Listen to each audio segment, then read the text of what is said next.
What's up, Denarians, Spirits of Intellect, and Weekend Batmans? Welcome back to the Fantasy Files Podcast, the podcast that wastes hours of your life that you will never get back. We are your co-hosts, Spencer and Gabe, joined by Jake. Don't skip Live Ship, Bishop, and Gavin once again to discuss the 15th book of the Dresden Files, which would be Skin Game, of course. As always, our links to our socials are linked down below in the description, as is Jake Bishop's channel, and you can also support us over on Patreon to see these episodes live as we record them and participate in the live chat, just like Shad Zaman is here. We love having you guys on these episodes, being able to just kind of chime in and hang out with us in real time. So, of course, like, subscribe, all that stuff. Without further ado, let's talk about some Dresden Files. Maybe the shortest intro we've ever done.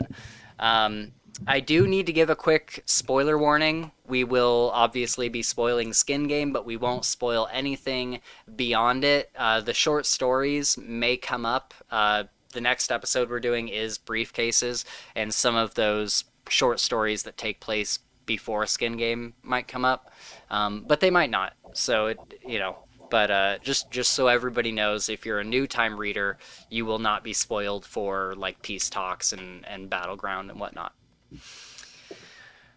So welcome, guys. Thanks for joining, Jake and Gavin. Love having you guys here as usual. You've been on so many of these now, and I feel like you guys are a staple for the for the Dresden Files episodes now.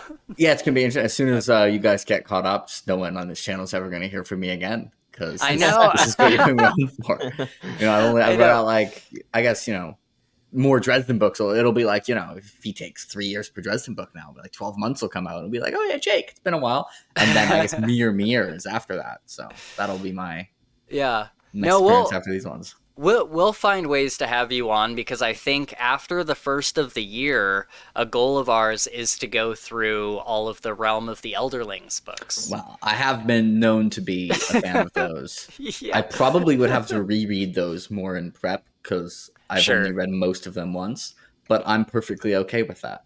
Right, yeah. So what I've read so far, I've only read the first 2 books, but from what I've read so far, they are incredible. Like, I would recommend them to everyone. I would be extremely surprised if one of them wasn't on my top 5 for the year. And remember, don't skip Live Ship, or I'll find out about it and I won't be happy. Also, don't audiobook Live Ship, because it's terrible. Really? But that's a story for another time. Oh, interesting. Okay.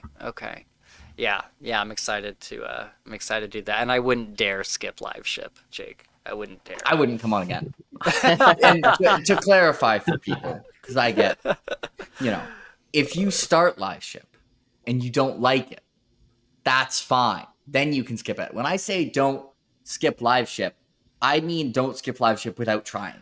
You mean give it a chance, yeah, for sure. Yeah, don't just assume you won't like it. Like, if you try it and you read, like, you're 300 pages in and you're like, I don't like it, fine, whatever. I disagree and you're wrong, but that's okay. You're allowed to be. And I shall not have a vendetta against you and declare a war on your house. But if you skip it without reading a page, I shall have to declare a war on Fantasy Files Podcasts. Right. And you will become my enemy if either of you do. We'll make YouTuber beef videos. I don't really read a physical, so I'll have to listen to that really. Yeah, that's gonna be a struggle. That's funny. They do. Scott once said about Anne Flosnick, who's the audiobook narrator, Anne Flosnick missed her true calling in doing literally anything except audiobook narration. Oh man, that is rough. So sorry, everyone. They do connect to the first 3 books, though, right? Like, they do have like a direct connection. They're like, you'll find out. Whatever. Skin Game, Dresden. Skin Game. Yes. Explosions. Yes. That's why we're here. Yeah. Demons. Well, trickery. Gavin, how are you doing? You've been on a lot of these too. Yeah, happy to be back. Happy to be given an excuse to reread Skin Game. Mm-hmm. Ready to get into it. Yeah. Are you gonna join us for in December? We have the new King's Dark Tidings book. Are you gonna join us for that episode? if things work out, yeah, I'd love to jump on. I'm looking forward to it. That'd be sick. Yeah, we're super, super excited for that. I think the weird thing is it's out in print right now. So you can get it on Kindle or whatever and read it right now. But for us, of course, I know, we want to do the audiobooks. So we have to wait until December 17th. December 17th we get birthday, huh? Oh, nice. Get her the whole series for her birthday. Yeah. Honestly. Oh. All right, well, let's go through some general thoughts for Skin Game. Sometimes we talk about what else we've been reading lately, but I think for at least 3 of us, we've just been reading Skin Game the past week or so. Has there been anything that you've read recently, Jake, like in the past week or 2? I'm actually rereading Rhythm of War because Stormlight 5 is coming out. Okay. So I read The Ice Dragon by George R. R. Martin, which is like this tiny George Martin like novella. Nice shelf. Thank you. They're new. Like this tiny George Martin novella that I've been stalling reading for the last 5 years. Yeah. I read it in 15 minutes. It was really good. Wow. There was a read along like for it on the main Discord that I'm active in for the month, and I was like, I can't wait to read it. Started on October 31st at 11 p.m. And I was joking when I said that, but I ended up starting it on October 31st at 11:15 p.m. And I was like, oh crap, I have 45 minutes to read this, and then I read it in 15. So that's funny. More of the story: nice. Procrastination is good, actually. Yeah, right. Yeah, it gives you more when you finally do have to read it. It gives you like lights a fire under your ass. That's what I was looking for. Okay, cool. So let's do some general thoughts for Skin Game, and then we'll get into recommendations or not recommendations, ranking. Because I think so this book for us as like a podcast is a little bittersweet. This is the 15th book of the Dresden Files, and we have been talking about these books since we first started the podcast. Like literally one of our first couple episodes was Stormfront.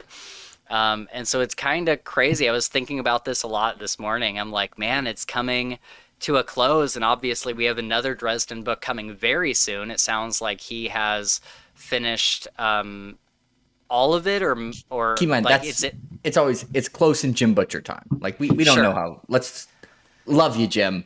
He has historically been optimistic in estimating how long it will take him to finish books. Is the nice way of saying it. Where I mean, he did say it would be done in 2 weeks, like 2 months ago. So but I really hope we get it next year. Obviously, I'm feeling optimistic, dude. I think that Jim Butcher he's kind of kicked himself back into gear since Skin Game. I think there was some stuff that happened in his life that was like kind of threw him for a loop. He got like divorced, and he got Battleground, you mean? Yeah. Well, no, like even back at Skin Game, because it took like 6 years for Peace Talks to come out from Skin Game. That's what I'm saying. It was okay. So yeah, after Skin Game, I gotcha. Yeah, so like, after Skin Game, he got divorced, he got remarried, he got really, really sick. Something happened with his kid. One of his dogs died. And so he just had like all this stuff that was kind of piling on him. And actually, I think he got divorced again recently, but he's had like a lot of life stuff happen, which I think is where a lot of the delays have come from. But if you look at his releases prior to Skin Game, they were like clockwork. Like they were coming out all the time. And hopefully we see a return to form. Like obviously we have to compete with Cinder Spires. Those are going to come out in between each Dresden book from what I understand.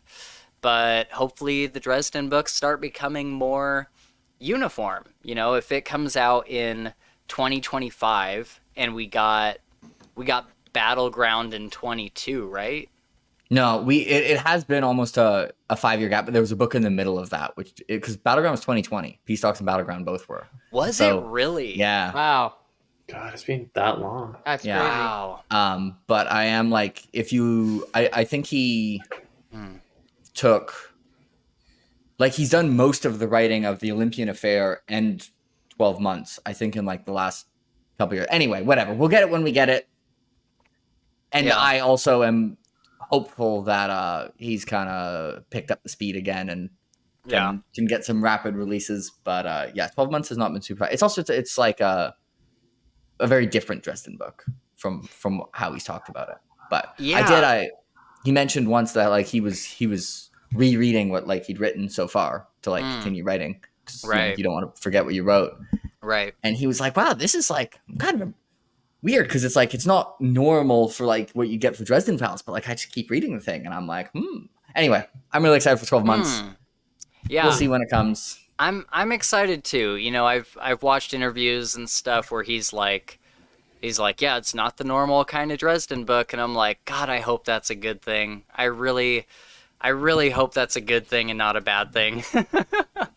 I hope it's just like a lot of like emotional moments. Like in Skin Game, we see a lot of these like quiet moments with like Harry and Michael or Harry and Karen, and I love those moments. So if it's a book full of those moments, then that's great. Like It takes place over an entire year, right? Yeah. Well, that's what I was going to say. I think a lot of that just has to do with most Dresden books are squished into a day or three, Right. whereas this one takes place over a year, and that could cause for a lot of the differences than a normal book too. I feel like it'll be interesting because there's kind of two, like most series that are popular enough, and this includes the Dresden Files. Like there are Dresden Files fans who aren't even really like fantasy or book fans. Like they read the Dresden Files. Right. And there are people who read A Song of Ice and Fire. That's how I was. And there are people who read The Wheel of Time. And so, and then there are like people who read, and like this is like most people here, I would think, people who read like a lot of stuff, and of the stuff they read, one of their favorites is the Dresden Files. Right. And I think a lot of time when you break the formula, the people who are like, they don't actually read as like a hobby. They read the Dresden Files though. I wouldn't be surprised if they end up liking it less. But if it's different and good, like I'm not that worried, because I read lots of things that are different and good. So sick. Yeah, that's a good point. Like I don't need it to have like really crazy like action or anything.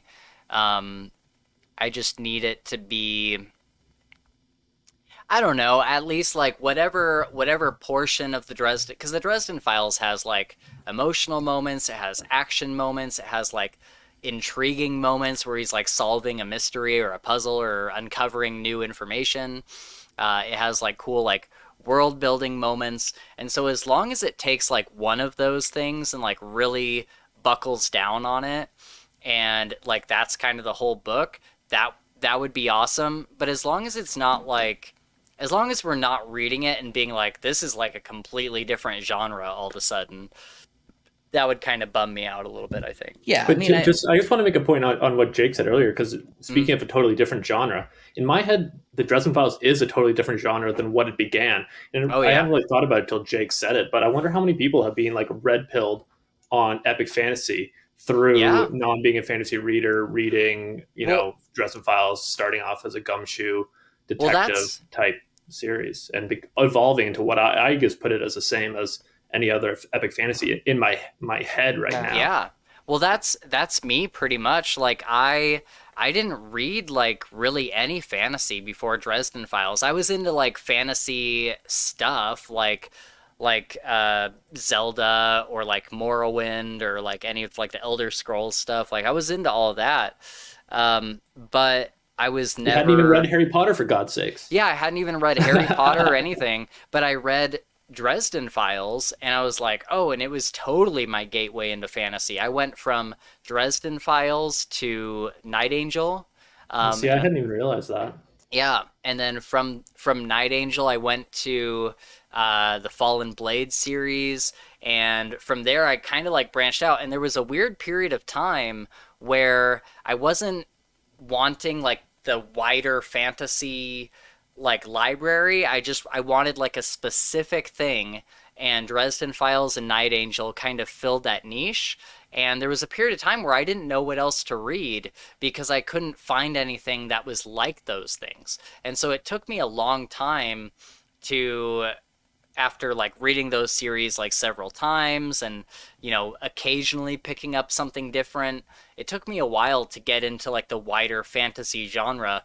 And I would say it probably really got rolling when I found Kingkiller and then King's Dark Tidings, because they both like followed each other. Like I read Kingkiller and I was like, oh, Nick Podell narrates this other series, awesome. And so then I picked up King's Dark Tidings, and that really like steamrolled this whole like getting into fantasy. So I would absolutely say that Dresden Files is certainly a gateway for sure.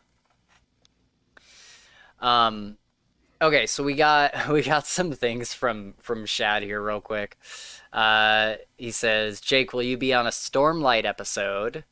I've never actually read Stormlight. I don't know what you're talking about. Our next one is Oathbringer, if you want to join us for that.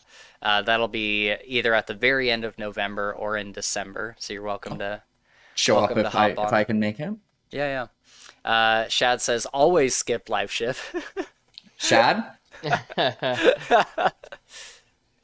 Yeah. We're going to talk about this. Yeah.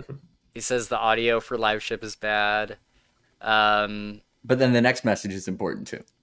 I've listened to the audio. It still somehow became a favorite series of all time. He's hyped for the King's Dark Tidings book. It's going to be super, super awesome. I've been like trying to figure out what my top 5 for the year are. And I'm like, I have to wait until we get the King's Dark Tidings book, because I try not to do the whole recency bias when it comes to end of the year top 5s. But I'm like, ooh, King's Dark Tidings might do it. It might do it. I have a long streak of the last book I read of the year being a banger. So I shall always wait until the very end before I release the top 10. And none of them in hindsight have I been like, that shouldn't have made it. It's just because I read it recently. All of them actually, I'm trying to remember what they are, because they've like, I swear they've all made my top 10. So I think in 3 order, Shadows Linger by Glenn Cook squeaked into my top 10. I should have had that higher. Shadows Linger is awesome. Whoa, okay. I read Midnight Tides by Steven Erikson, was the last book I read of a year. One of my favorites of. And nice. Still absolutely rules. I read Speaking Bones by Ken Liu as my last book of the year, which was like one of my favorite. It's like one of the books that it's one of my favorite books ever. Yeah. Did you like Ken Liu's first trilogy? What do you say? Did you like Ken Liu's first trilogy? He's the first trilogy. Not Way of K. Shoot. I mean, sorry, is he the Dandelion Dynasty? He's got a quartet. Yeah, Dandelion. Yeah, Speaking Bones is the 4th book of the Dandelion Dynasty. Oh, yeah. Sorry, go ahead. Anyway, so yeah, I'm not making the top 10 until I read my last book of the year. See, I have a really bad habit of I fall into recency bias really easily. Like I will read something and think like this is the best thing ever, and then I'll go on to the next thing and like I'll still like the thing that I just read, but you know, sometimes it goes lower on the list. Okay, I ended with 2 rereads in 2023, but the last book that wasn't I read was also Ken Liu. It was The Paper Menagerie and Other Stories, which also made my top 10. So wow, we gotta keep the streak alive.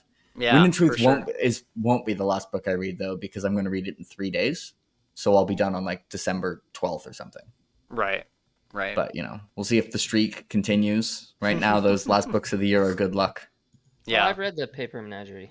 I was curious. Oh yeah, that's right. That's right. You have. Really good. That's cool. Anyway, okay. Skin Game. So, Skin Game. What I was going to say about this is it's a little bittersweet just because, you know, it's like the 15th book. I was thinking about this morning, and I was like, man, we only have like 3 books after this. We have Briefcases, we have Peace Talks, and then Battleground, which admittedly will be 2 episodes. So we have like really 4 total Dresden Files episodes left to go until we get to the whatever the new book. You haven't realized you can also do an episode for all the microfictions, as in like microfictions episode. Yeah, we could. Include Christmas Eve on there. Christmas Eve is so good. Mm-hmm. Yeah, but Christmas Eve is Christmas Eve is in Battleground. Yeah. Oh yeah, that's true. It's the epilogue of Battleground now. Yeah. So Jim released that before Peace Talks. What a madman. Yeah, what a dick. Like we were all like, "Wait, are you saying something bad is about to happen? Why is Harry sad?" Yeah. I remember him saying in interviews he was also going to make it the at the end, put it in Battleground. I'm like, what? Yeah. What? And he actually did. I honestly, I was for sure he wouldn't, because it would, like, how does that make any sense? But he did. It's such a great story. I'm in it. What a beautifully insane person. Yeah, he's awesome. But yeah, it's just kind of interesting. Like we're getting to the end of Dresden Files for now. It's a little bittersweet. So I was reading through this one, and I'm like, all right, I'm glad. Obviously, I love Skin Game, and I'm excited for the next ones. But I'm like, man, it's kind of the end of an era here. As for general thoughts, let's go around and just kind of say what we think of Skin Game, and then we'll rank it before we get into like specific scenes and stuff. Let's start with Gabe. What do you think of Skin Game just as its own thing? Yeah, so this Skin Game was my very first introduction to the Dresden Files. That's so right. The first book that I read. I always refer to it as the heist, the heist book. Mm-hmm. But yeah, it's got a place in my heart. It's just one of those, like, there's enough trickery, there's enough action, there's enough emotion, it covers its bases really well. It's an awesome book. I think that's a good point. It really does have like a little bit of everything. It has little mysteries that you find out, little like lore that you kind of get throughout it. You meet some new characters. You get, the old characters come back in a really good way, like Nicodemus and stuff.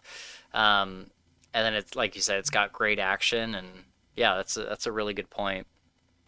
And I'll just go next, and I'll add to that point, because that's what I was going to say. And earlier, Spencer was talking about in terms of the 12 months, like what makes a good Dresden Files book. And even if we just have one of those things delved really deeply into, he'd be happy. And I was thinking, when you're talking about that, Spencer, I'm like, well, that's why Skin Game is number one in the Dresden Files for me, is because it has what makes a Dresden Files book great. Yeah. But every single one of them ratchet up to 10. The action, the character interactions, like the emotional stuff, the action stuff, the intrigue. It has everything that makes a Dresden Files book great. And for me, that's why it's number one. And I love rereading it. It's so fun. Yeah, like every Dresden Files book has an incredible pacing. Mm-hmm. It's but very somehow snappy. Skin Game even tops the cake with just being incredibly paced, just nonstop, no wasted time, no wasted scenes. Yeah. Great reveal at the end, which is, well, we can talk about that when it comes to it. I have more thoughts on that. But yeah, I love Skin Game. It's number one for me.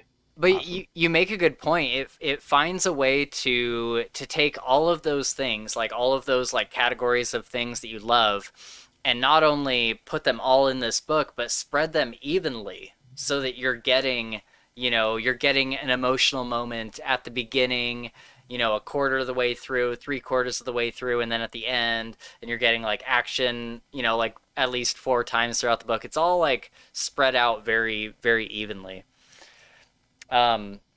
Shad says you read Skin Game as your first Dresden book. Gabe, do you want to talk about that a little bit? How did you read Skin Game as your first one? So I was, years and years ago, I was working, Spencer had a construction company, and I was working for him, and we were building the deck in this lady's house, and he brought a speaker out, and he just, because I had not really listened to audiobooks or read in a while, it just wasn't something I really did.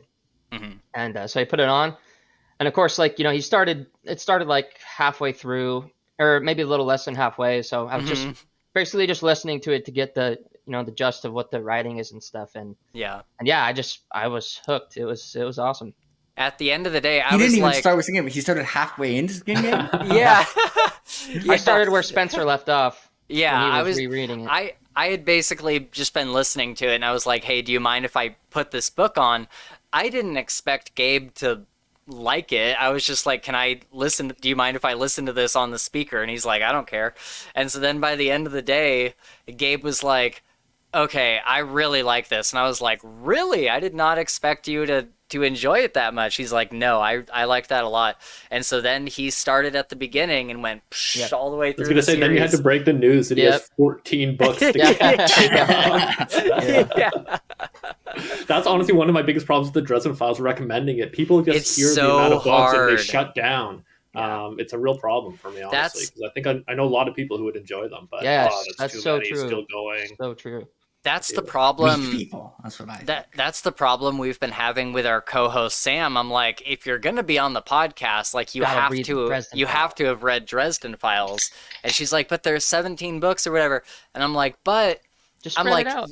I'm like, yes and no. Like the books, like this book was 7 hours on Audible at the speed I listened to. You can kill in a weekend. Like there you can rip through these books. Yeah, they're pretty short while feeling like they feel like bigger books, but they're super short. Yeah.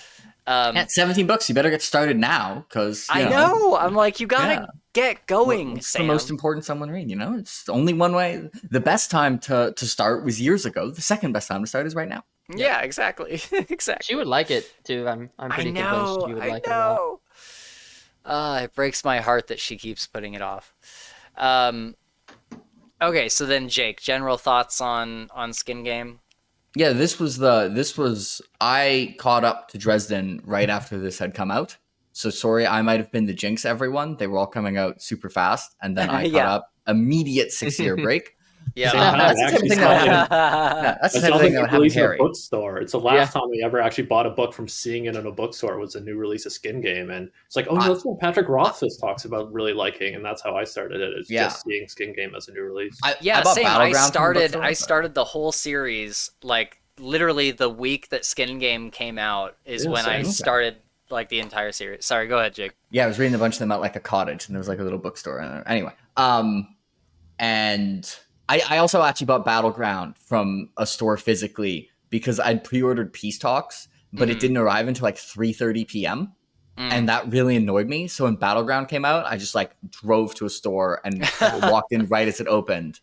Yeah. And I remember like there was like a random announcement of like a sale, and the person was like, "Before we open for the day," and I was like, in my head, I'm like, all right, I'm sure you're very nice. I literally could not give less of a shit about the sale right now.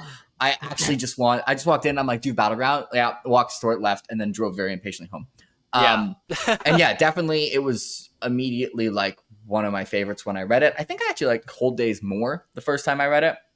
Yeah, same.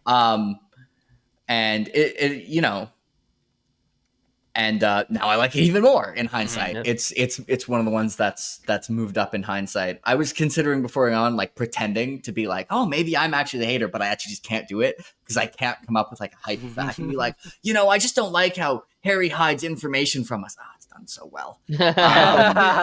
Yep. So yeah, I mean, Skin Game, I actually consider the most impressive Dresden book. Yeah. I like Changes in Battleground more, but that's because they are able to, like, you can't do them multiple times. Like, Changes is paying off 11 books. Skin Game is kind of just like a normal Dresden book.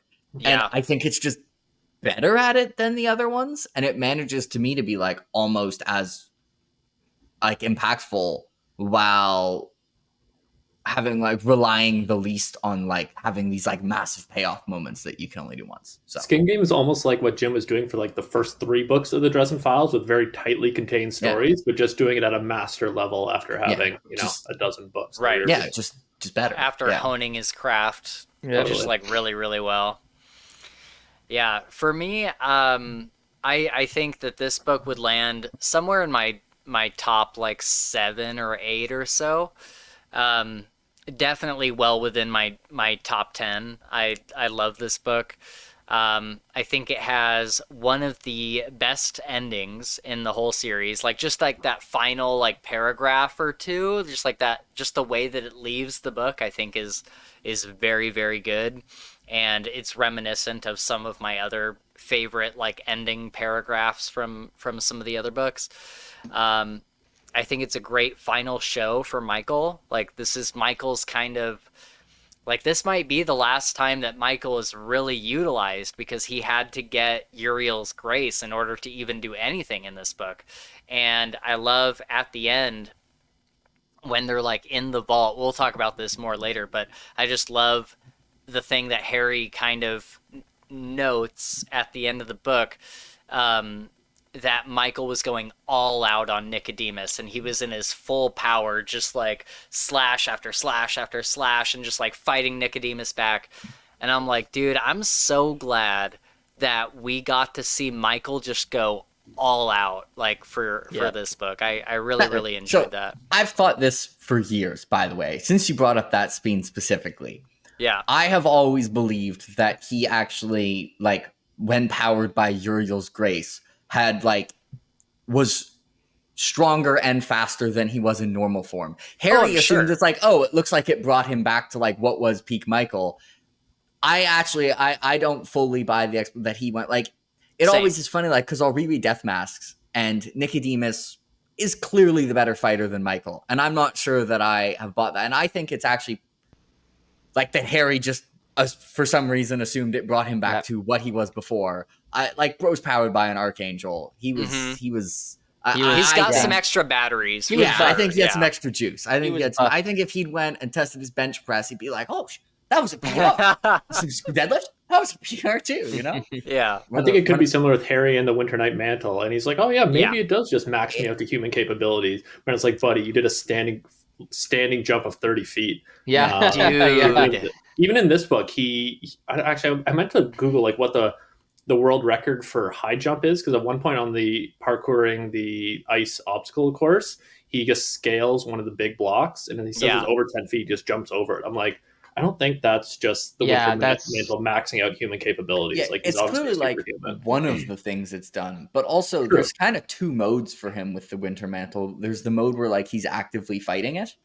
And I think it's plausible that when he's actively not tapping into the powers, like the passive boost is like max human potential. But then like sometimes he taps into it, like in Battleground, he taps into it and he turns into John Wick and starts headshotting everyone. When he fights Fix, he taps into it and like jumps 37 feet. And I think it's probably likely that he had to tap into it to avoid freezing to death while surrounded by like the cold thing. And so he can do 10-foot vaults, which you're not doing 10-foot vaults just because like your pain inhibitors are gone. Like, that's not how that works. Right. Yeah, I would agree. I think Butters is kind of half right, essentially. Mm-hmm. But could you guys imagine if Michael got a mantle like Harry, like the Winter Knight, but instead it was like an angelic thing, like he got like a piece of grace or whatever, and he had his own like holy mantle? Like, that would be so sick.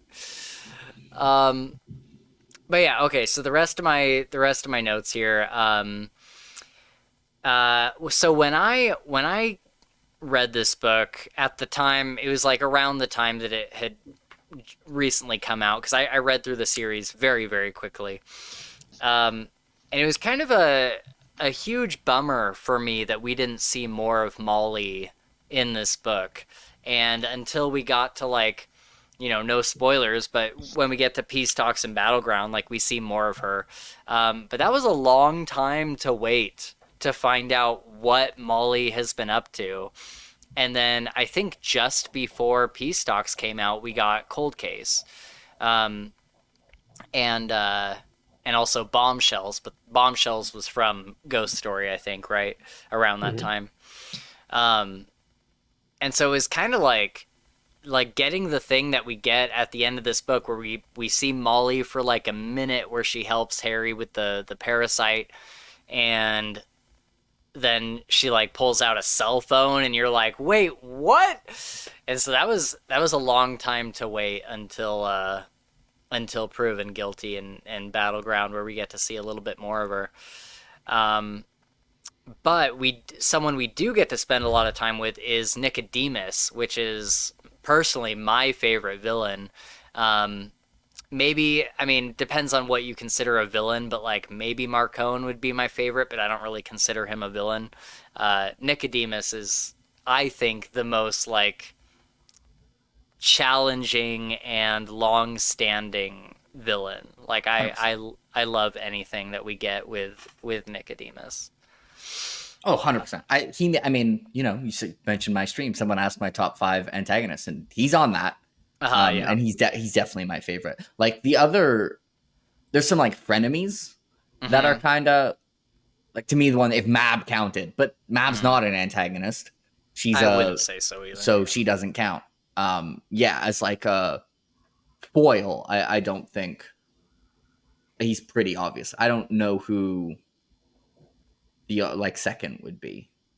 Most of them don't get repeat performances, right? Yeah, like, Nicodemus is kind of the most like long-standing. You know, like he's. I'm going through he who walks behind. Oh yeah, there you go. Yeah, I mean he's cool. Outsiders, but like pretty cool. I would agree with that. But no, I love Marcone. He who walks behind. All the ones who keep coming back, but Nicodemus is such a compelling enemy or a foil to Dresden. He's absolutely the best villain in the series. Especially because we don't like quite know what he's up to. Like we have an idea, but like we see him do things, but we don't know the real like core reason behind what he's doing. And even I have it in my notes somewhere. Harry has like a really interesting conversation with Tessa, or not Tessa, who's his daughter? Daedra. Yeah. He has like a really interesting conversation with her where he's like, why do you do this for him? Like he's using you. And she asks him like, what's the longest relationship that you've ever had? And he's like, I don't know, maybe like a year or two. And he's like, or she's like, imagine spending like centuries with someone. Like you trust them implicitly. Like there is no words for what Nicodemus and I are to each other. And then she says, he asks again, I forget exactly how it comes up. He asks her again, he's like, so what are you guys trying to accomplish or something? And she says, we are trying to save the world.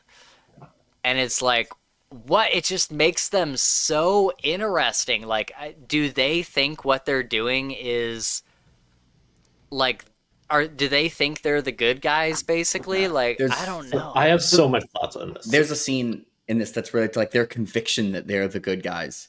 That obviously I read like the first 9 times I read Skin Game, but I only internalized it on the 10th time.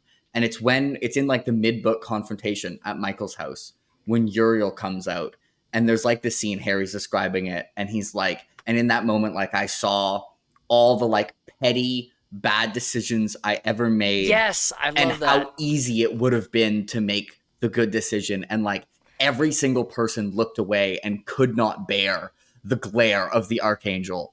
Except for Nicodemus, which Michael looked away. So, like, Michael has much less shameful decisions than most of the people there. Much less shameful decisions than I guarantee.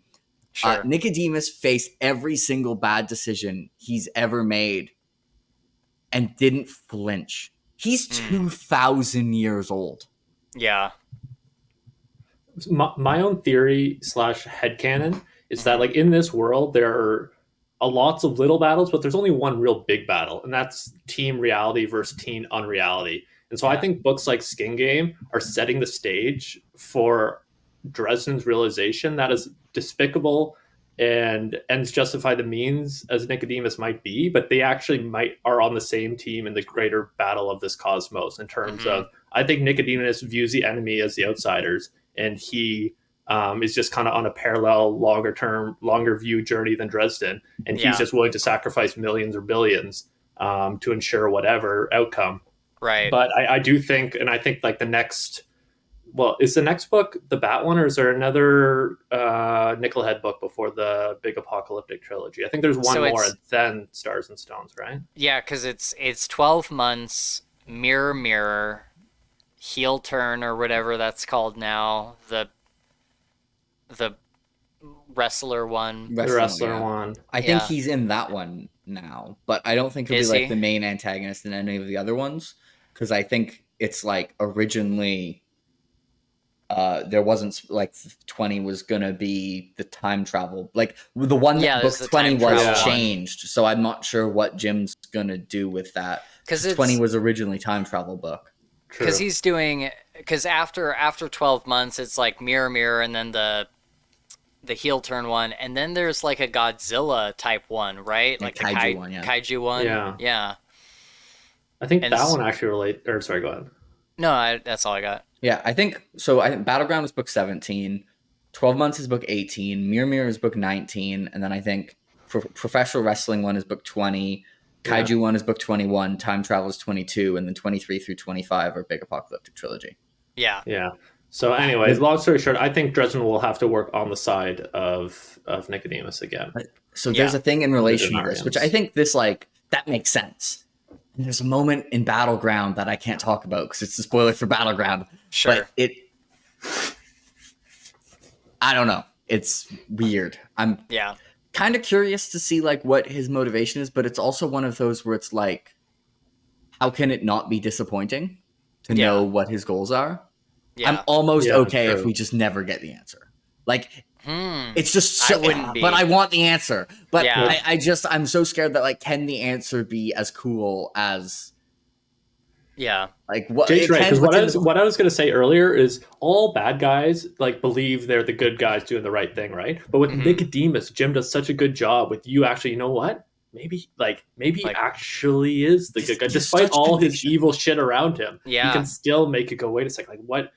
Does he anyway? I think that's a good point. What if in order to like actually save the world, you do have to do what Nicodemus is doing? Like, also, though, that'd be so interesting. You get the impression, you know how Nicodemus looked at every decision he'd ever made and did not have to look away. Yeah, you get the impression that after Skin Game, he might not have held Uriel's gaze. Like that might have been he might have shame over an action he's committed now. Which before then, he demonstrated like he does not have shame over the actions he's committed. Even like the Genoskawa, I think, turned away. Like it's just a level of conviction. Yeah, I think he does. It's scary. He does feel bad about like having to kill his daughter, though. Like we can see him get like emotional. He wasn't acting when Dresden was taunting him. He wasn't acting. Yeah. And also, like, even if he does have a long-term goal that like there's just like he clearly throughout the series has taken joy in doing evil things. Yeah, like, for sure. Literally his first line is he hears someone say like, you can't, they can't hurt me anymore. And he's like, that challenge is like never gets old. Right. Oh yeah. So yeah. I remember that. Like, I don't think it can turn all the way around. Like he's still just very clearly a baddie. And he's just like, he has the presence. I think he's one of the scariest villains, like, when he shows up. Like, if I ever learn to DM and do the Dresden RPG campaign, it'd be extremely fun to have a moment where someone comes around the corner, and I think, like, if you have one person who's read Dresden and a couple of people who haven't, and you just describe it, it's like, someone walks around the corner, kind of medium height, medium build, just a tinge of silver in their hair, dark hair. They're wearing a suit, and instead of a tie, they have a noose. And just watch the Dresden fan freak the fuck out, and the other people.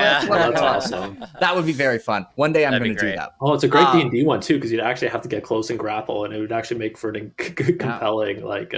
I think probably if you're in Dresden RPG and that happens, it's time to run. I think it's time to run. Fair enough. Sorry, I actually forgot my point. Sorry. Okay, that's okay. Well, so as for the rest of these, we do finally get a couple scenes with Maggie, and this was a long time coming after Changes. Like, I couldn't imagine it, like, Changes just coming out and having to wait until Skin Game to get some interaction with Maggie. That's a long, long time for somebody to wait who had been reading the series as it came out. And they're great. I love the scenes with Maggie in this book, and I have specific ones in the notes here that we'll talk about a little later. But I just wanted to say that I love that we finally get some interaction with her. And then we also get, we kind of talked about this earlier, but we get a lot of like quiet emotional moments that are kind of spread throughout the book with like Karen or Michael, or even in Harry's like dream that he like interacts with Molly and has an interaction there.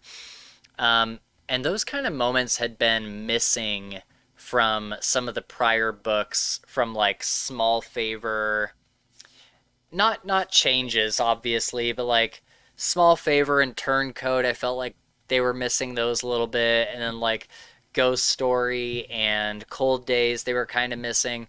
And Skin Game feels like more of a return to form, where we get like these quiet moments where Harry is just like at Michael's house or something, and he's like just talking about him, or talking with him about some real shit. So I'm sorry, the slander to be like, it's been a while since we had quiet emotional moments, and to not even mention Ghost Story is a level of haterism that I just cannot abide by. I had to bite my tongue for that one. Isn't it okay, like how much slander we didn't. can you throw against one book? That's the quiet emotional book. It was 2 books ago. I don't know. I never get like emotional from Ghost Story. Like, besides, there's one moment where he does like this monologue about like home. He's like, I invoked the feeling of home, and that was like the one time that kind of gets me a little bit. But other than that, I don't know what you're talking about. That's crazy. That's crazy. When Mr. Frickin' shins him when he's in ghost form, and everyone realizes, come on, Spencer, you're heartless. No, I agree. I don't know. I don't like cats. But the one thing... Cats don't like you.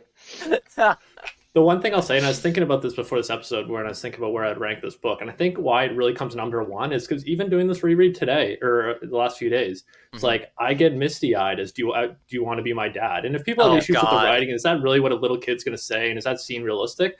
I don't care, because it gets me every frickin' time, and I love it. I don't have care. you seen people complain about that scene? That's I have, but it's like I don't get like, to each their own. It makes my like the proof is in my misty eyes. Like, it's one of the best scenes in the series, and I feel like most people who read it, it's so good.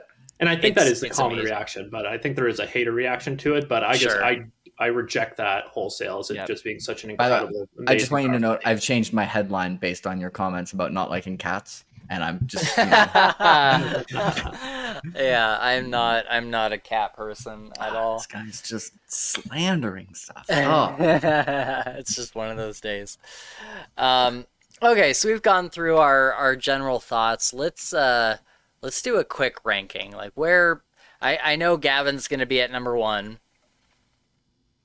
Yeah, where would mine? Gabe and Jake, where would you put this on the list as it stands? As I would have for our current 2. rank. You'd have it at 2. Yeah, I would probably say 2 as well. Okay. And the absolute lowest I'd be willing to go is 6. If you put it below 6, I'm leaving the stream, or not the stream, the video. You can do the rest without me. If it's 5 or 4, or even like 5 or 4, I'm like, all right, I'll still talk to you, but I'm going to be a little bitter about it. If it's 3, fine. I'd put it at 2, and if it's 1, that's cool too. That's where I'm sitting. Yeah, I was gonna suggest 4, but I will settle for 3, if that's fine with everybody else. You got 1 that wants 1, 1 that wants 2, 1 that's okay with 3, or 2 that are okay with 3. So we're at a tie right now. I mean, kind of. It's just like a general consensus. I mean, like I'm it's just scaling voting towards the top of the list, clearly. If it were my own personal list, it would probably be 6. If this is an objective, I don't know objectively. Like this, I can't separate myself. No, it's not objective. It's just like what we feel. I actually, if I was trying to, I think it's the most impressive. But yeah, I'm fine with it being below Cold Days and Changes. That I think is completely reasonable. If we're gonna put it below, I think it's a lot better than Proven Guilty, but whatever. I will call for a vote for if you put it below Proven Guilty. So I think 3, based on I think we have like 1, 2, 2, 6 are our 3 votes. I think it's kind of median. Reasonable to put it 3. Yeah. With whatever. Everybody else. I think any combination of those 3 in the top 3. Or we could say that Spencer's an outlier and doesn't count. Outliers omitted, and just put it 2. I'm cool with it being below Cold Days.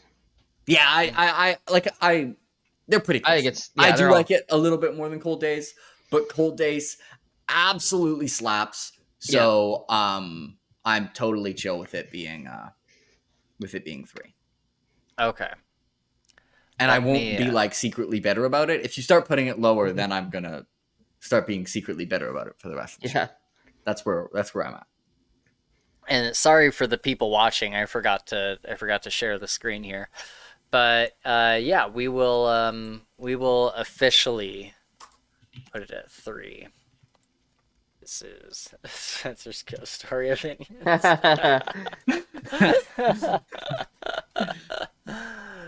Oh no.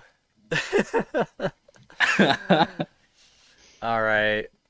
Well, there it is. We got Changes at number 1, Cold Days at number 2.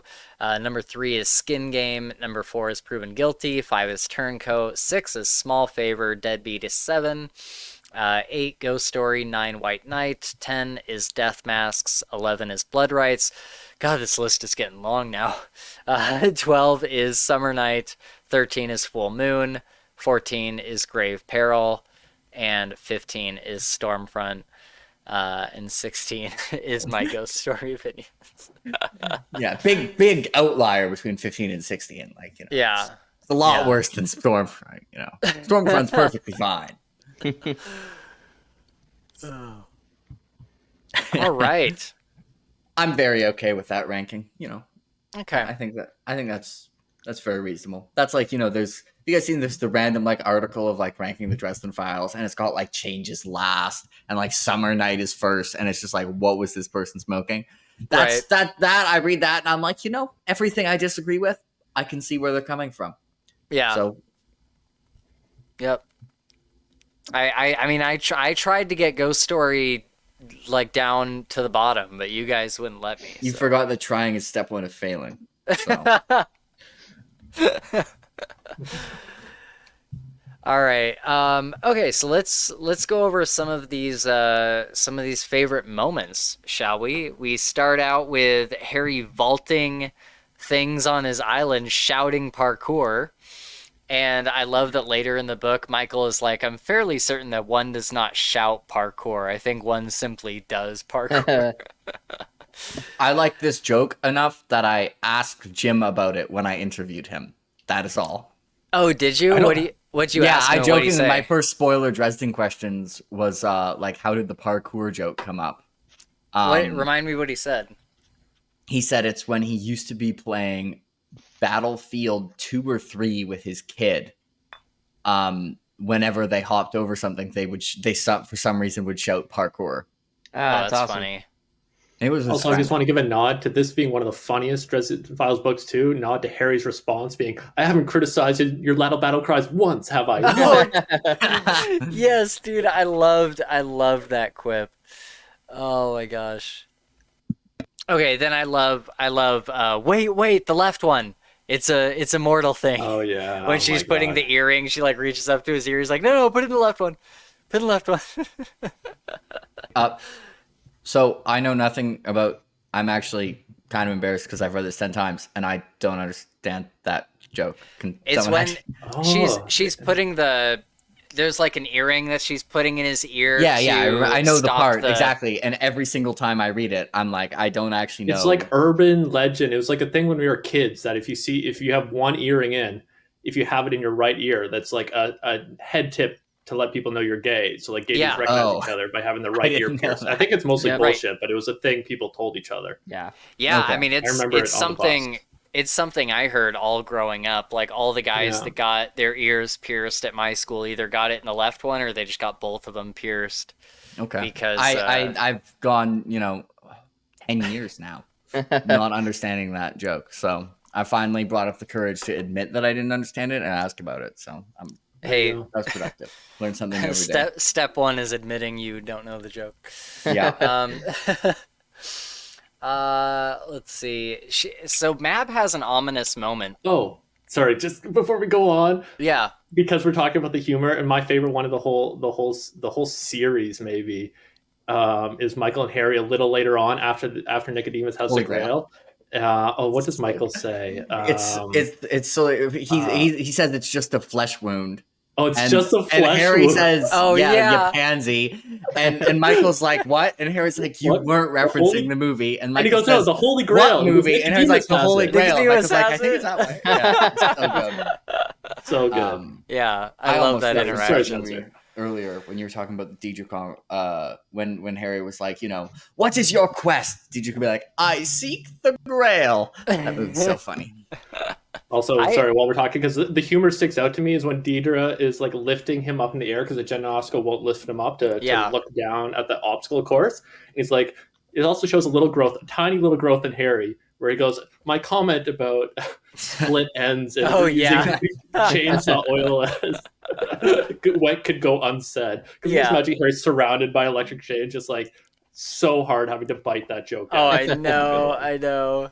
But then he's like, "Wait, I'm standing on top of sentient knives. Yeah, maybe I should not make fun of sentient knives who he doesn't know, but who are about to commit suicide and probably not at the best mental state to be right. That's yes, exactly. I don't think it's technically committing suicide. I think it's voluntarily being murdered. I don't know. Right.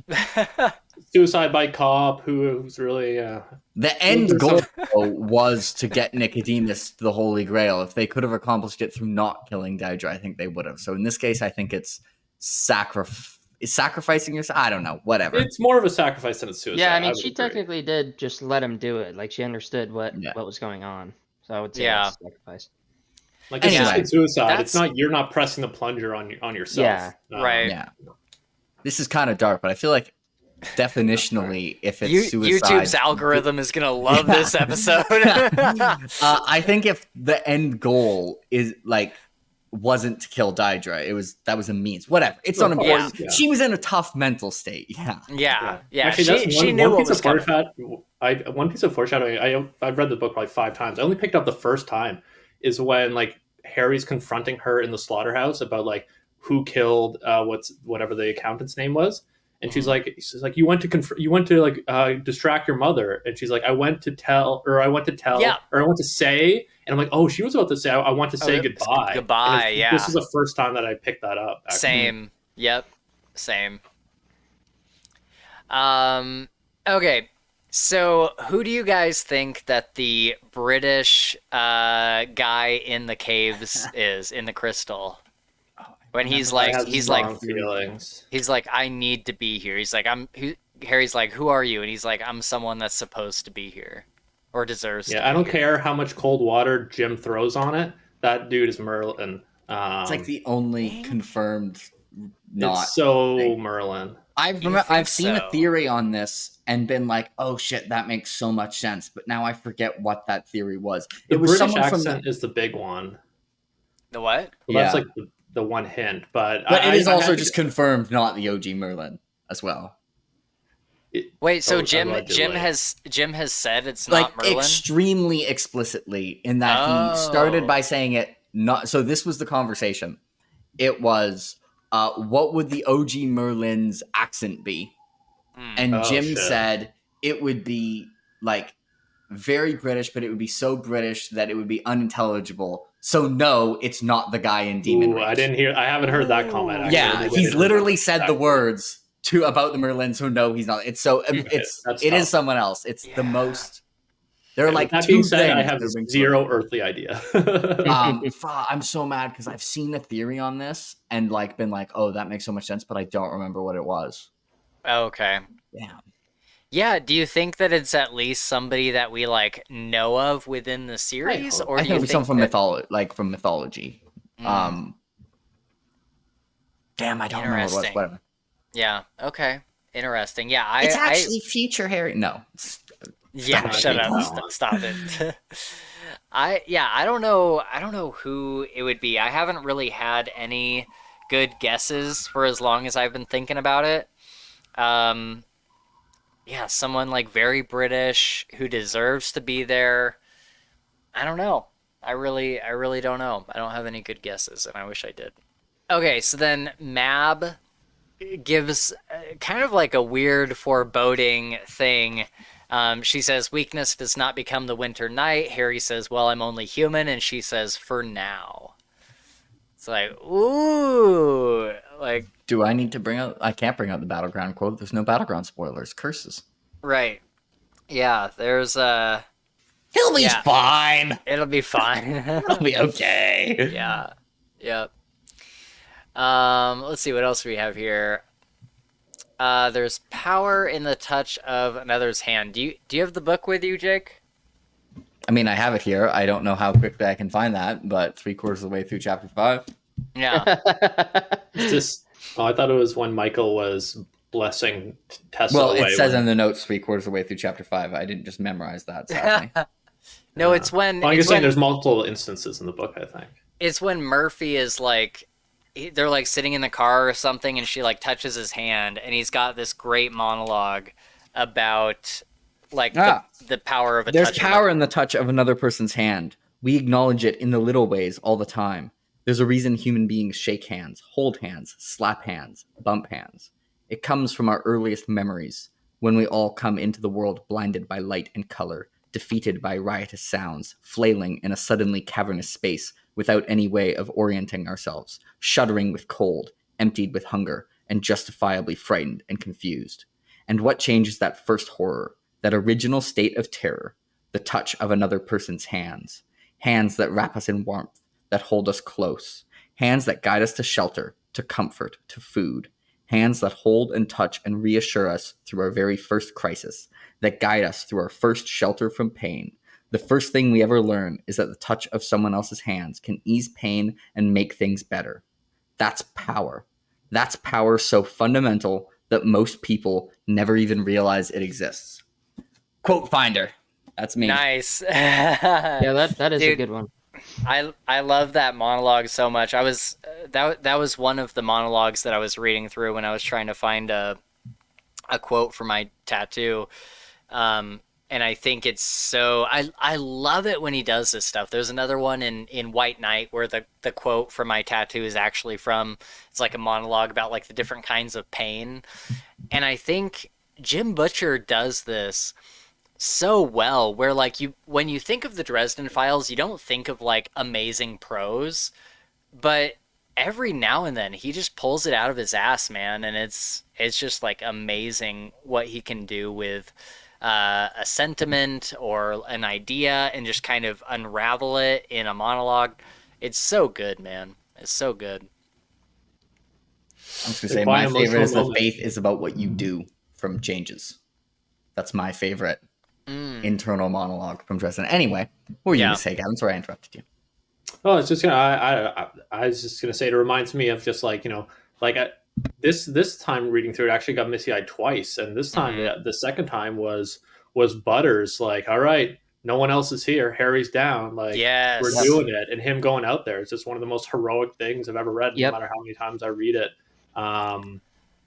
And yeah, there's a reason. There's a lot of really powerful scenes in this book, and that's absolutely one of them. Yeah, just him going out there, like the craziness that happens is one thing, but just the emotional impact of him going to his certain death is very inspiring. Yeah, I still don't know how I feel about Butters becoming a knight. Like, I still think it's kind of like an odd choice, and I'm not like the biggest fan of that plot point, but that scene in particular where Butters is like Harry is down, like he is down, and nobody else can save them. And Butters is like, well, I'm just going to do whatever I can. And he shows that courage several times throughout the book, like when he's doing his like weekend Batman thing, and he's like listening in on Nicodemus's meeting, and then they like chase him throughout all the streets. He's got all these cool gadgets and stuff, and he's like, it just takes a lot of courage to be able to do that.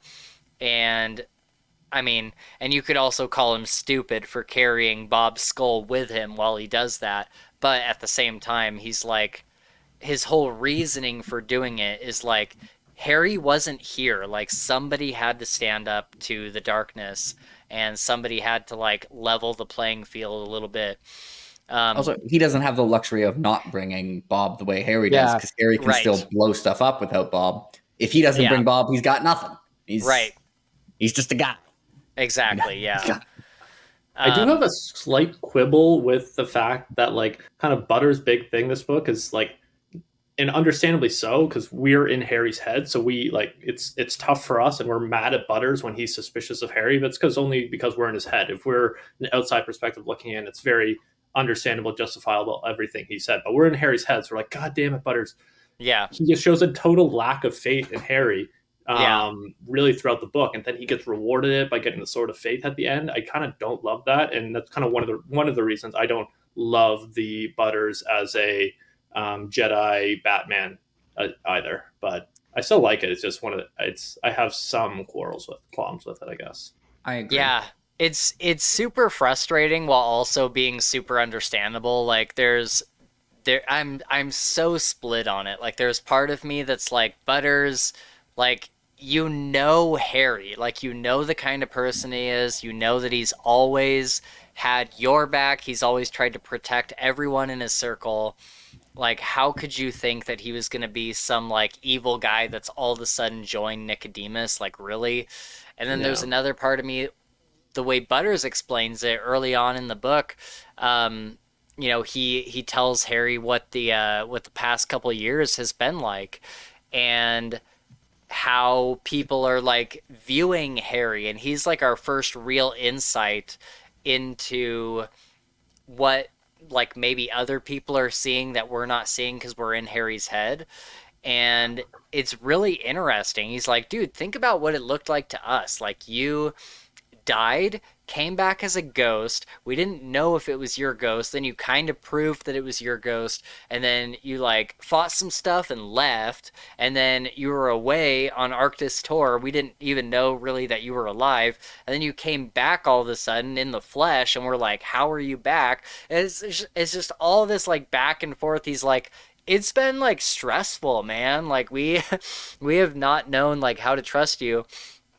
And then he says, the thing that's the kicker is right when Harry wakes up from the table. Oh, yeah, that's right. Mm-hmm.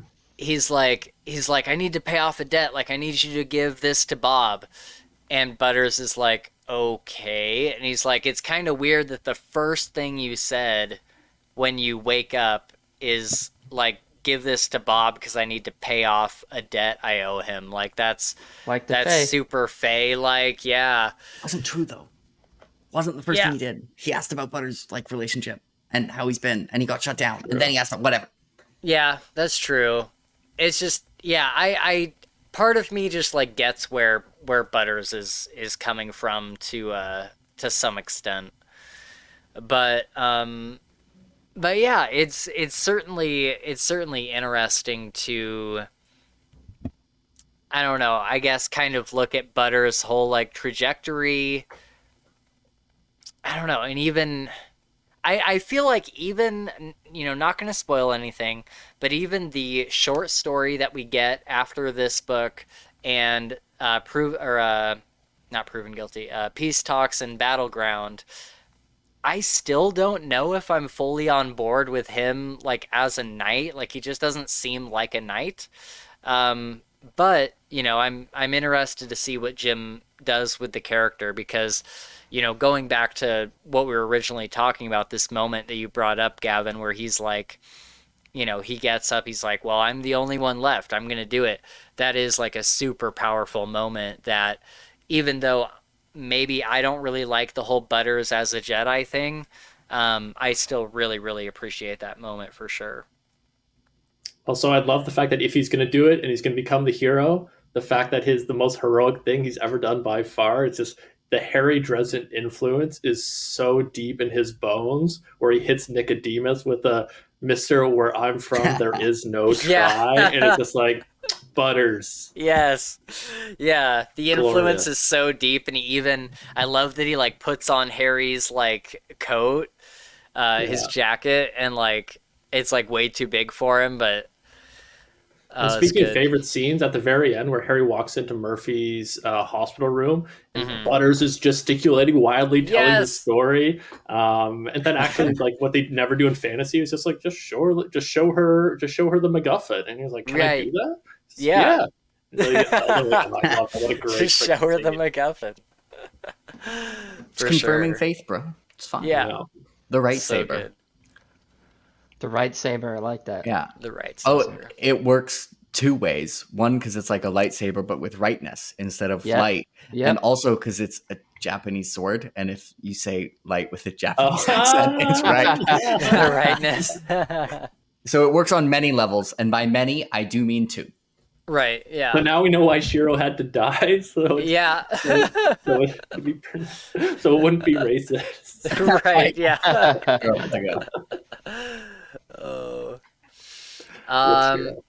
Okay, so Harry gets a dream where he's like in his V-dub and there's all these other like Harrys that are all over the place. They're all kind of going in different directions and doing different things and having different conversations. And then Molly ends up in his dream and they have a fantastic conversation. Do you guys think that this is a nod to Mirror Mirror, just kind of getting us ready for alternate realities and like other Harrys doing different things? And do you guys have any like theories or thoughts on this scene? Just that. Yeah. Yeah, I don't have anything else. Sorry. Actually, when you said Harry has a dream in this book, I thought you meant the other dream. And I was like, oh, we're going to that. And I actually was going to ask, like, hey, had you gotten past that part when you started playing it out loud while at work? No, that's literally where it started. Was it? Yep. No, was it? Okay, that's funny. That's where Gabe locked in. Yeah, that's where you were like, can I play this audiobook out loud? And that's the scene it was on? Okay. Yep. Oh, dude, there is nothing worse than like, this has never happened to me besides like the skin game thing, but like I on the Reddit I've seen some posts where people were like yeah, I was at work and I was listening to Death Masks, and then all of a sudden this like BDSM scene where like Vampire Susan is like strung up to the ceiling and he's like hitting it from the back, like he's like it's like playing out loud on my computer. I'm like, oh my god. And I think there's not very many of those moments in the Dresden Files. It's funny. I always think of the Dresden Files as like, oh yeah, there's sex scenes, but like there's not like really that graphic. Like I don't really. But then every time I get to like that scene and then the scene in this book, I was like, oh, it's always a little bit more graphic than I remember. Graphic, yeah. I think there's 4, and one of them is in a dream, and one of them is with a mountain. A couple of them are in dreams. One of them is with a mountain. Yeah. That's true. Yeah, the map scene. There was an interesting thing in this book where Harry is talking about Hades, and he's like, you can't shake hands with a mountain, you can't shake hands with an earthquake, but shaking Hades' hand was like the closest thing you could possibly get to it. And I'm like, that's really reminiscent of the scene with Mab where he's like, you can't fuck a mountain, but I kind of did. Yeah. That description of the handshake stuck with me too. Is that you can't shake hands with the darkness at the bottom of the deepest, darkest parts of the ocean or something. It's like, oh damn, yeah, that's a cool way to describe a handshake. Yeah, for sure. And I really like that. All the like super powerful beings are described as like forces of nature, because if they're described in a more individual way, it's kind of bullshit that they don't just solve the problems. But like, it's not the mountain's job to like save you if you screw up. Like, they're force of nature. The hurricane's not going to save you. So I think it kind of works with still making Harry do all the work. Yeah, for sure. Which is really important, because it would be kind of boring if Hades was just like, yeah, I got you. Right. Yep. I think Hades was also kind of an interesting character for Harry to meet, because the way when he's talking to Hades, he's like, well, what are you going to do with Deirdre and all this stuff? Or maybe it was before that, but at some point Hades basically explains that he is the caretaker of this realm, and you learn that he's not necessarily like a bad guy. He's just like the person that's in charge of this hell-like realm, and he's like the caretaker of it. And does that not sound a lot like what Harry is to Demon Reach? Like, he's the warden of this place of like stasis where all of these like bad beings are like imprisoned. I'm like, there's kind of a little bit of symmetry there, but on like way different scales. I was gonna say not even that different scale, to be honest. I mean, Demon Reach is comparable. I guess one difference, like Hades, obviously, most of the people in Hades are normal people who just happen to be Greek. And they're not, presumably not, but he also surely has some monsters in there. Like, there's got to be a Tartarus, right? Cyclops almost made his way through the web. I mean, I think most people like think to themselves, like, the most prevalent theory of how do you get to Demon Reach directly through the Never Never is from Tartarus, because it's just like, look at them, they're kind of the same, and he would also be in charge of that. So like, I definitely see the similarities. I haven't really noticed that parallel, but I like it. Go ahead. When we were talking about the British prisoner in Demon Reach, I just did some quick Googling and found this thing on Reddit. It says there are some indications that the British guy in Demon Reach might be Lucifer, and Demon Reach is literally hell. And they quote an AMA between somebody and Jim, going back and forth. Yeah. And it's kind of long, so I'm not going to read it, but it's there on Reddit. It's pretty cool. Okay. Interesting. Lucifer. Yep. That'd be really, really interesting for sure. I think, because the other two candidates for how to get to Demon Reach, because Nico knows it. Like, Nicodemus was able to do it, and the Gatekeeper was able to do it. And one of the Nemesis people in Turncoat was able to get there directly. So to me, like, the three candidates are Tartarus, the Outer Gates, and Hell. And also, Demon Reach told Harry, like, don't go to the Never Never from here. It'd be really bad. Which fits with all three of those. Obviously, if it's Hell, Nico would probably be able to get there without and use it. If it's the Outer Gates, obviously Rashid can use it because he's there anyways. I imagine they both could probably get to Tartarus if they really had to. You don't think they... So you're talking about candidates for what's on the other side of what's on the other side of Demon Reach. Yeah, on the face So what... You don't think that Rashid and Nicodemus just, like, flew there or, like, were on a boat or something? You think they went to the Never Never? I think it's confirmed, because if you remember at the end of Turncoat, Harry had, like... Rashid specifically tells Harry not to use the path from there, and one of the outsiders escapes, and Harry at the end of Turncoat thinks to himself that he got really lucky because his plan wouldn't have worked if they'd gone directly to Demon Reach. And it only worked because they went to check on Lucio. So there are three people who I remember have access, and that's also Nicodemus, I think, got there directly in small favor through the Never Never. And didn't he? Maybe Nico take did. A boat. I think he took a Definitely boat. Rashid and one of the outsiders did. Maybe not Nicodemus. I'm trying to think if we have any confirming of anyone coming to the island through a gate. Well, I'm trying to remember who would have did that. Oh no, maybe they came on a boat, because in Turncoat, Harry uses Intellectus. He's like, these people just showed up at like a random spot in the island, but they could have that's like they were like outsider people. They were Nemesis infected people.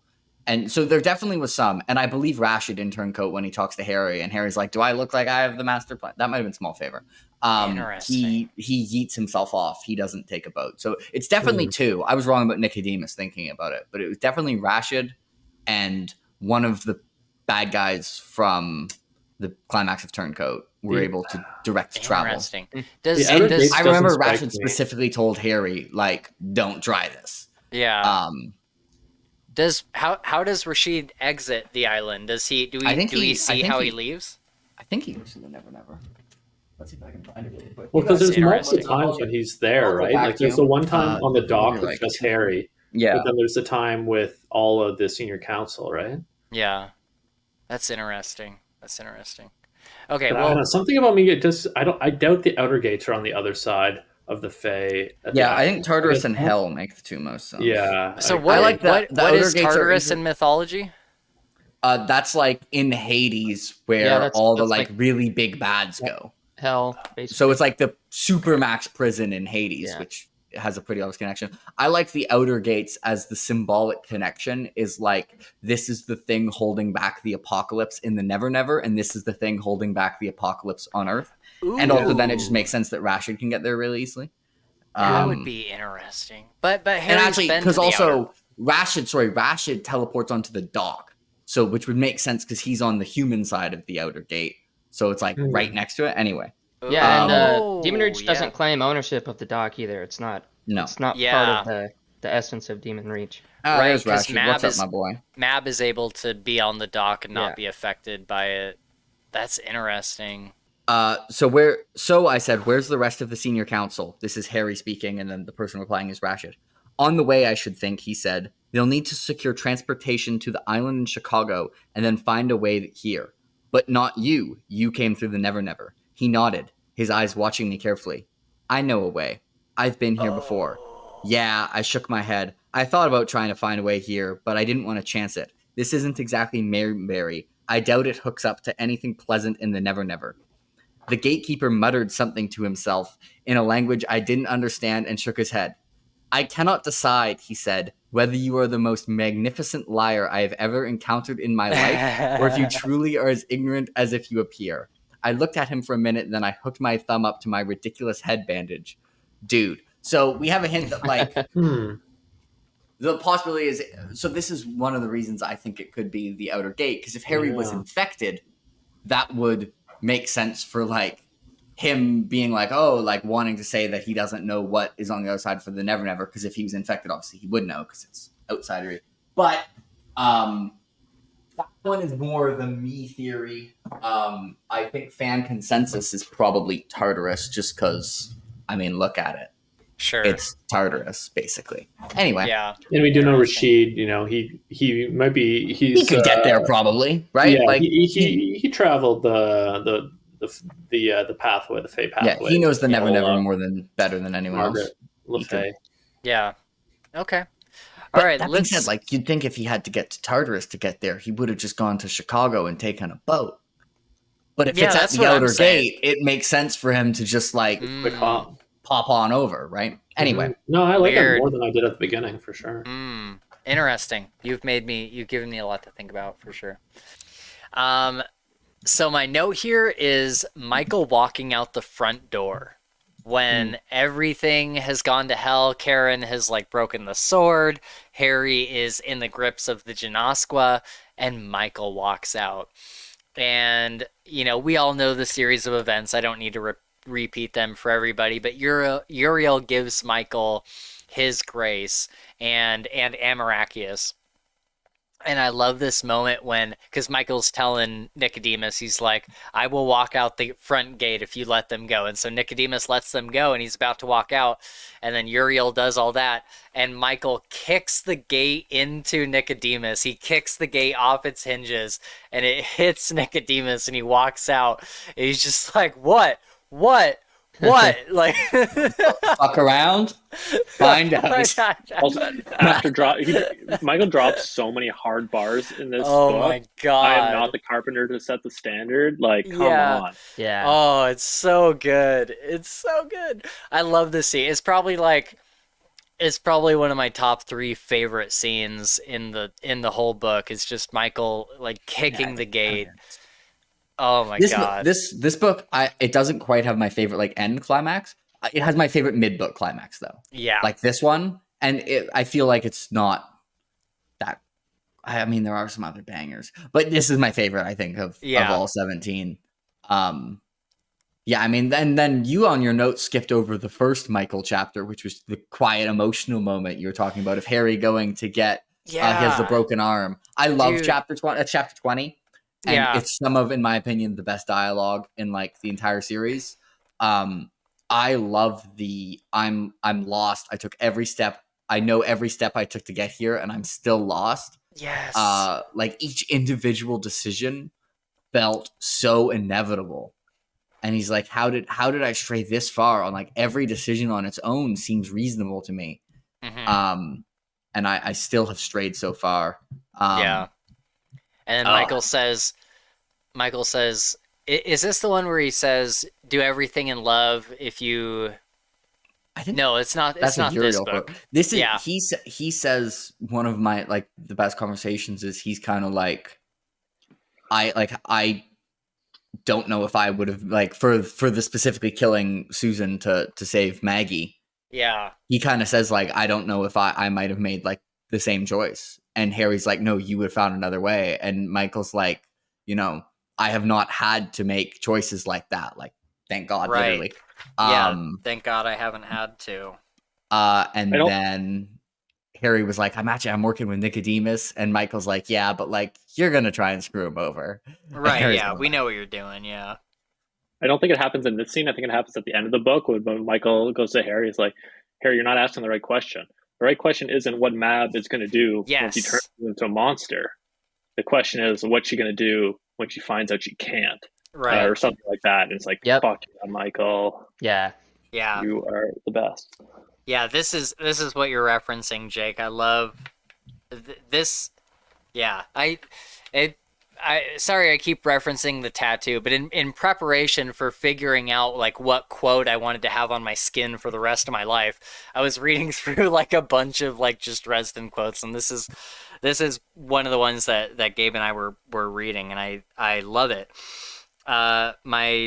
He knocks on the door. Michael answers. He kind of describes him and like his injuries and stuff. My view of him went watery and vague and fuzzed out completely. I think I need help, I heard myself whisper, voice little more than a rasp. I think I'm lost. There was not an instant's hesitation in his answer or in his deep, gentle voice. Come in, my friend said. I felt something break in my chest and let out a single sob that came out sounding like a harsh, strangled groan. And then the next paragraph starts with, I sat down in Michael's kitchen table. And it's just, it's so good. Chapter. It's so good. If someone was like, interesting, you think Jim Butcher's one of the best dialogue writers on the planet. Why do you think that? I'd be like, so this is what I'm going to need you to do. Yeah. You need to go to Skin Game and open to chapter 20. Yeah. Read that and then get back to me if you have any further questions. It's so good. I can't believe I left it out of my notes, but yes, I absolutely love this scene for sure. And then later on, when Murphy asks him, where were you? And he's like, I went to a good man. And she's like, say no more, fan.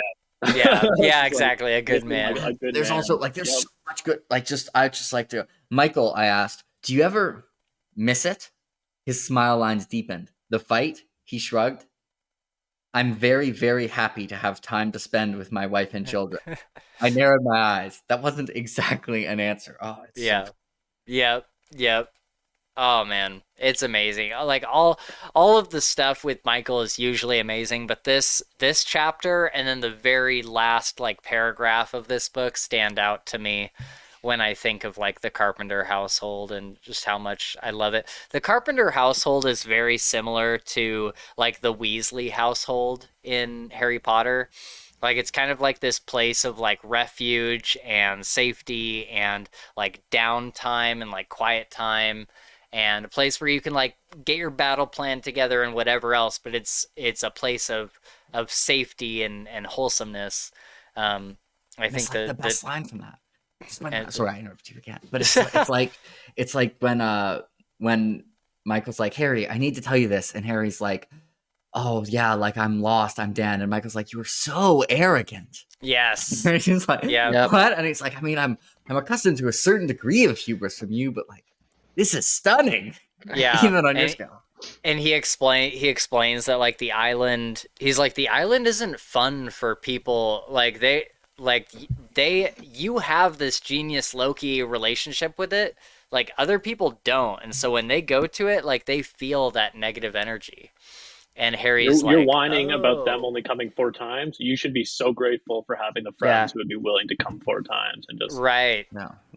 And he says like I had the most like painful experience of my life on that nightmare and was like shot, and my nightmares are not about that. They're about the island. Right. Yeah.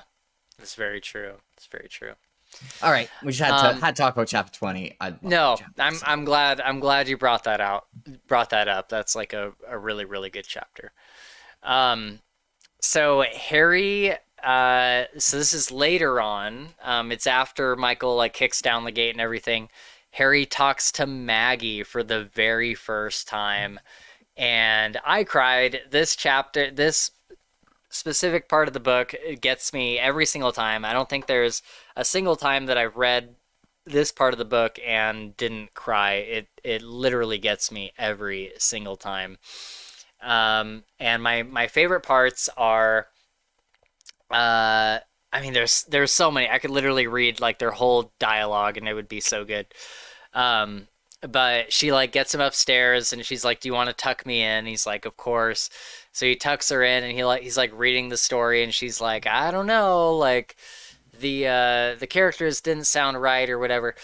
And he's like, "Maybe I'll do better next time." And she says, "I don't know. I guess you can try."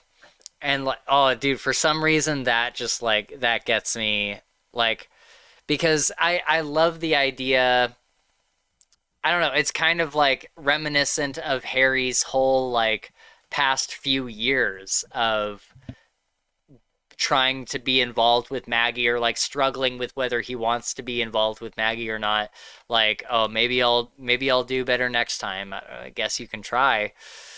I don't know. I just think that's just so good. And then, of course, the "Do you want to be my dad?" And I think James Marsters reads this so well. Like the way that he like says it is so good. Oh man, yeah, that part just like makes me cry every single time. I love it. Totally agree. It's also one of my favorite references in the book too, where it's just like I was a kid being read Where the Wild Things Are. Like that was one of the books in my family that I had read too. So it's just like I really liked. It's a great. I haven't read it in 20 whatever years, but right, it's such a great scene. Totally agree. No notes, no comments, thumbs up. Yeah, 10 out of 10. Yeah. Okay, there's a quote shortly after this scene. Well, I guess not shortly after this scene. It's when they're actually like doing the job, the whole heist. And Asher says that Binder's like in the other room with all of his goons, and they're like fighting out there, and there's a bunch of chaos. And Dresden is like gonna help. What's her name with the safe or the lock or the vault.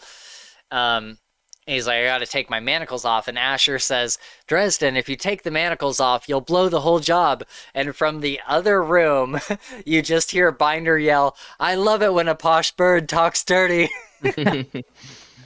I'm like, I love Binder so much. He's like, I don't know, just like probably like a favorite character of mine. I don't think there's a scene that he's in that I don't love. I think he absolutely brings like a whole new twist to like the bad guys.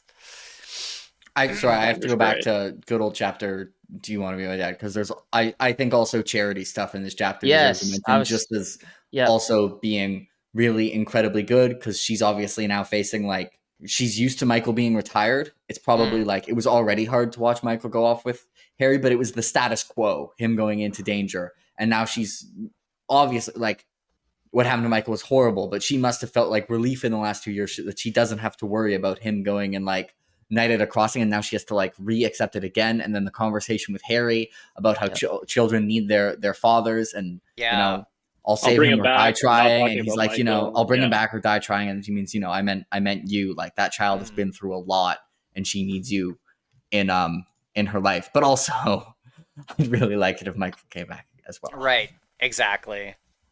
Yeah, it's a great scene. It's like kind of the you know, we've seen Charity be on good terms with Harry before, because it was kind of like proven guilty where she like started to come around, but this is like the pinnacle of Charity like loving Harry as like like he is officially family. And she's like, "Oh no, I wasn't talking about Michael. I know he's gonna come home. Like, you know, our God will protect him and all this stuff." She's like, "I'm talking about you. Like, you need to come back for Maggie."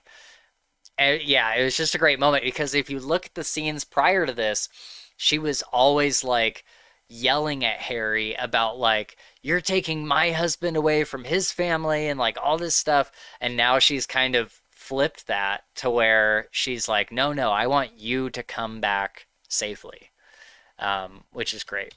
And then Michael shows up and scares the crap out of the guards, which was fun. Oh, when he shows up, the guards are so funny.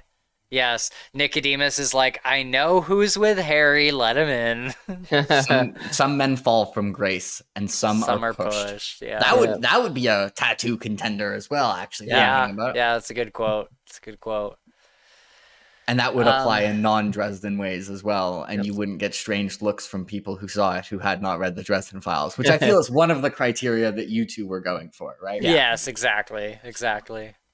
Okay, so Asher going through the fire gate was so cool because Harry kind of explains to Goodman Gray, he's like, it would be like playing like Clue, Monopoly, like all these other games while balancing like a cup of water on your head. And he's like, and even then you might be ready to like stick your hand into a campfire or something like. Or it's like sitting back and let a fallen angel take the reins, and it becomes a little less impressive.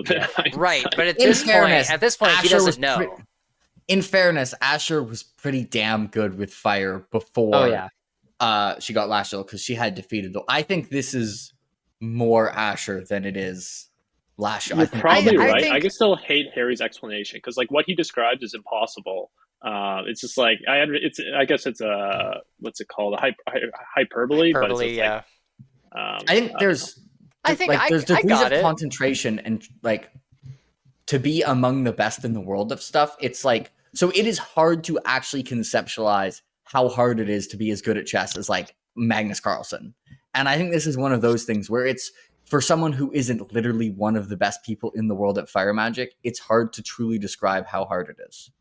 Yeah. So I think it is kind of like fine to be like, this is ridiculously, completely impossible unless you literally dedicate your life to it. Oh, and also you have to be immensely talented in the first place, and still you'll probably fail. Yeah, I think that's fair.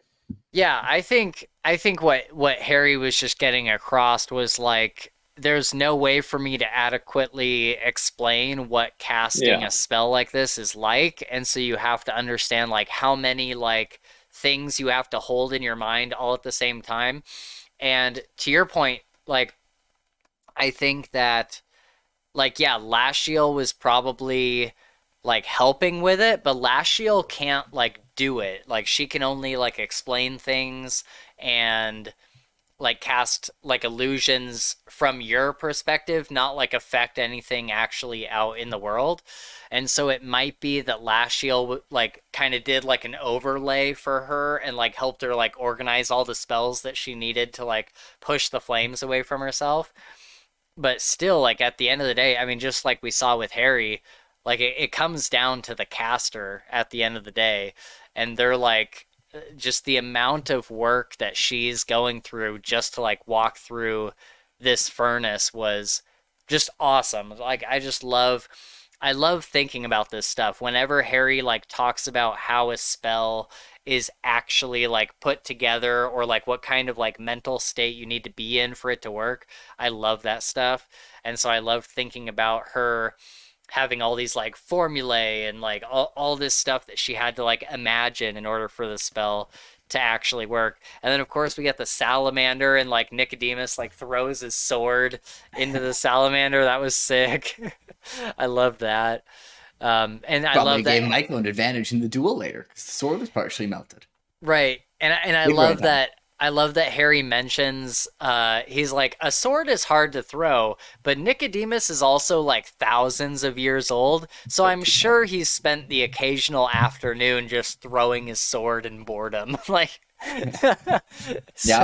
when you're 2,000 years old, you've got a lot of, and spend a lot of time sword fighting. You come up with weird things to practice. It's like there's random NBA players will just practice like circus shots just for fun. Imagine, he's been sword fighting for 2,000 years. He's just like, I can learn to throw swords. Yeah, that's just like, what are you talking about? That's never going to come up. He's like, I bet it will. Right. Somebody even says at some point too that Nicodemus is,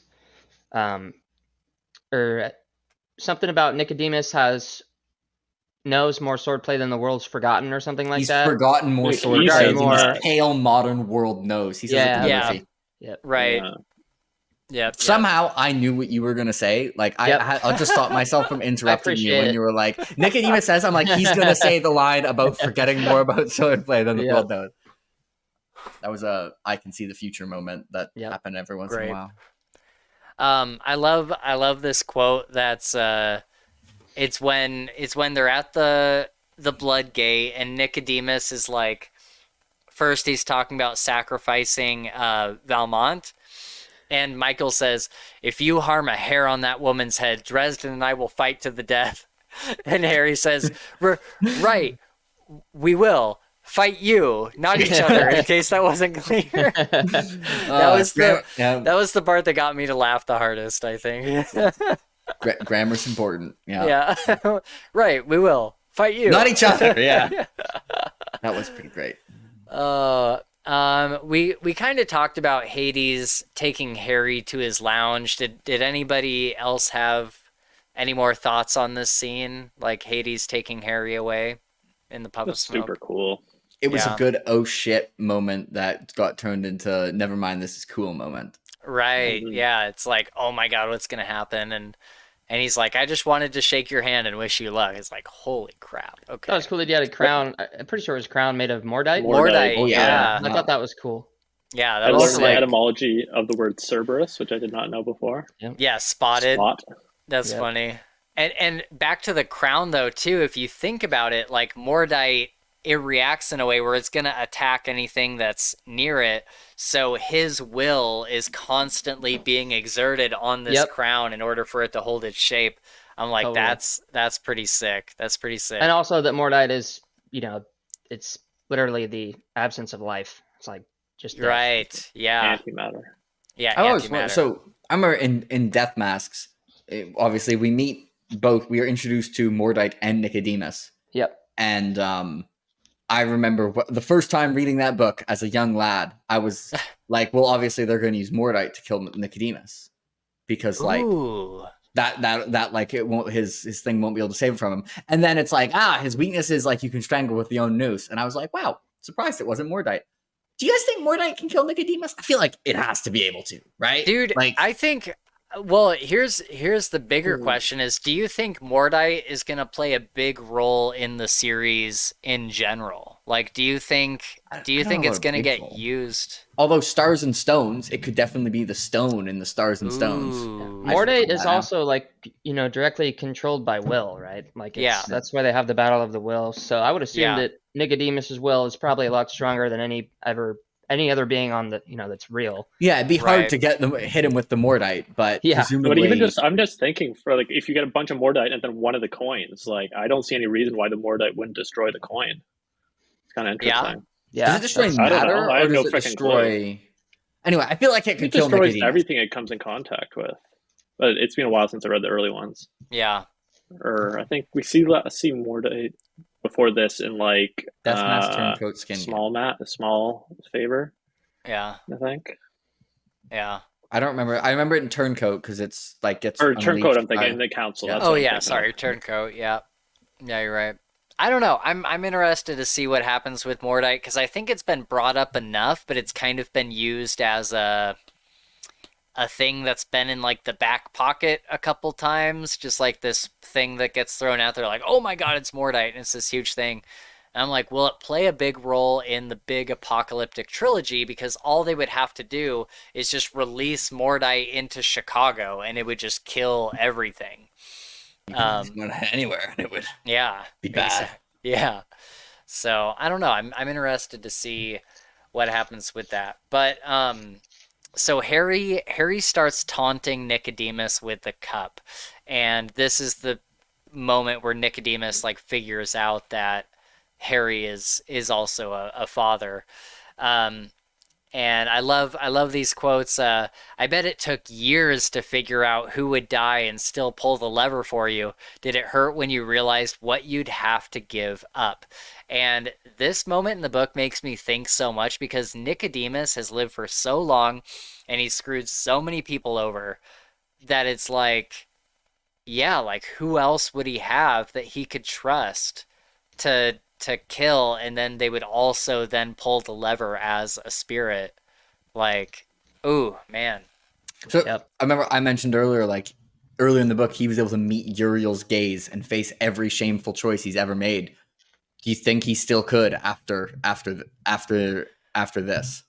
Well, that's what I was thinking when you mentioned that earlier, because we do see, like, to some extent, he regrets killing his daughter, even though she said, like, I love you, and he said, that's the problem. I think he does, like, regret it. Like, I think he does. I mean, Michael just almost breaks through to him too, which is not something we've ever seen before. Also, his then reply of like, I am like the path that I've walked. Anyway, it's writing so good. But yeah, I don't think he could meet Uriel's gaze after this. I think this is the first choice in his life that he, if confronted with it, would truly feel shame about. Yeah, for sure. But yeah, and then Gabe, we get the game over, man, which was awesome. We do get that. That's right. Gabe, I do like that scene though, where that happens like shortly after this, where Michael almost gets through to him. It's like, my God, land your own daughter. Look at what you've done. Yeah, and he just keeps like, yeah, and you can, and it even, even in the book it says, like, you could see the regret or the fear or something on his face, which is not something we've ever seen on Nicodemus, right? They've never talked about facial emotions because he doesn't have any. Yeah. This is the closest. This is the closest that Nicodemus has gotten to, like, almost being swayed. It's only his, like, demon at the last second that is, like, working in his head that, like, changes his mind. But you could see there was a moment there, and it's like, oh man, and it makes me so curious for, like, what's gonna happen to Nicodemus at the end. Like, is he gonna have, I don't know, not that you can really have a redemption arc, but is he gonna, like, give up his coin and die that way, or, like, I don't know, man. I'm not so sure it was Anduriel who stopped Nicodemus at the end there. I think it was just Nicodemus realizing what he'd already done with sacrificing Daedra, and like, I've made my choice is more the vibe I got. Yeah, I got going back now. And I think when Nicodemus too is like, I wouldn't say that he's controlled by his Anduriel. It's like that's one of the reasons why he's so compelling.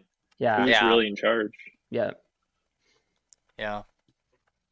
They even mentioned. I think he's right. I think it is him. Yeah, because who is it that mentions it in this book that, like, Nicodemus, it's Vadarung. Yep. That mentions, like, his demon isn't like it's not like a Lashiel or something that can fight. It's not a combat. Yeah, it's not a combat.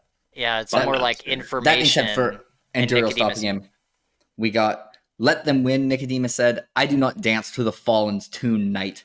We may move together, but I play the music. Yeah. I set the beat. For nearly 2,000 years, I have followed my path, through every treacherous bend and twist, through every temptation to turn aside, and after centuries of effort and study and planning and victory, they follow my leadership, not the other way around. Turn aside from my path, I have blazed it throughout ages of humanity, through centuries of war and plague and madness and havoc and devotion. I am my path, and it is me. There is no turning aside. So yeah, he's doing it. But his do you thing. think he certainly believes it? The question is he right? And also, exactly, because it does say the shadow at his feet seemed to darken as he spoke, to throb in time with his voice, and I shuddered at the sight, at the pride in his bearing, the clarity in his eyes, and the absolute serene certainty in his voice. So I think like imagery wise, Anduriel is literally dancing to like his tone, like his rhythm. Interesting. And I actually like, so the reason I think Anduriel isn't controlling Nicodemus is the meta reason that I would find it extremely disappointing and lame, and to me would kind of undermine how cool Nicodemus is. If it's actually like, psych, I think what makes him, but his conviction is one of the things that makes him such a compelling villain. I think that would almost lead to like such a great moment though, because like we see in this book where, like Gabe is saying, where Michael is like, almost like convincing him. Like, could you imagine the moment in the big apocalyptic trilogy where Nicodemus realizes that he's being used by his demon, where he's been so deluded into thinking that he's in control? I would personally find it immensely disappointing and would interesting. Like, I would, because Nicodemus, to me, what makes him such a good villain is how his conviction. Yeah. And like he says earlier for a bit he didn't read that like Michael's conviction is like a child's dream compared to his. And like considering he literally faced an archangel's gaze, that might be true.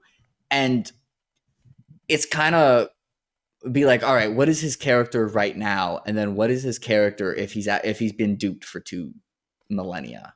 Right. It's just like, okay, so he's just been duped for 2 millennia and actually is not a bad dude. Like, what? Well, no, I don't think it would make him not a bad dude. Yeah, but I think it would mean he wasn't like the thing that makes him badass is that monologue I just said that, you know, the fallen dance to his tune. And it's like that moment was pretty sick. Like I remember that monologue and wanted to find it because when I read that I was like, okay, like that was a pretty fucking sick monologue. You did kind of get your ass kicked after that, but it's kind of like if that's all ironic, it would be like subverting its expectations in a way that I think undercuts the power of a lot of previous scenes of Nick. Like I'd go reread Small Favor and Skin Game if I knew that, and I just read that monologue.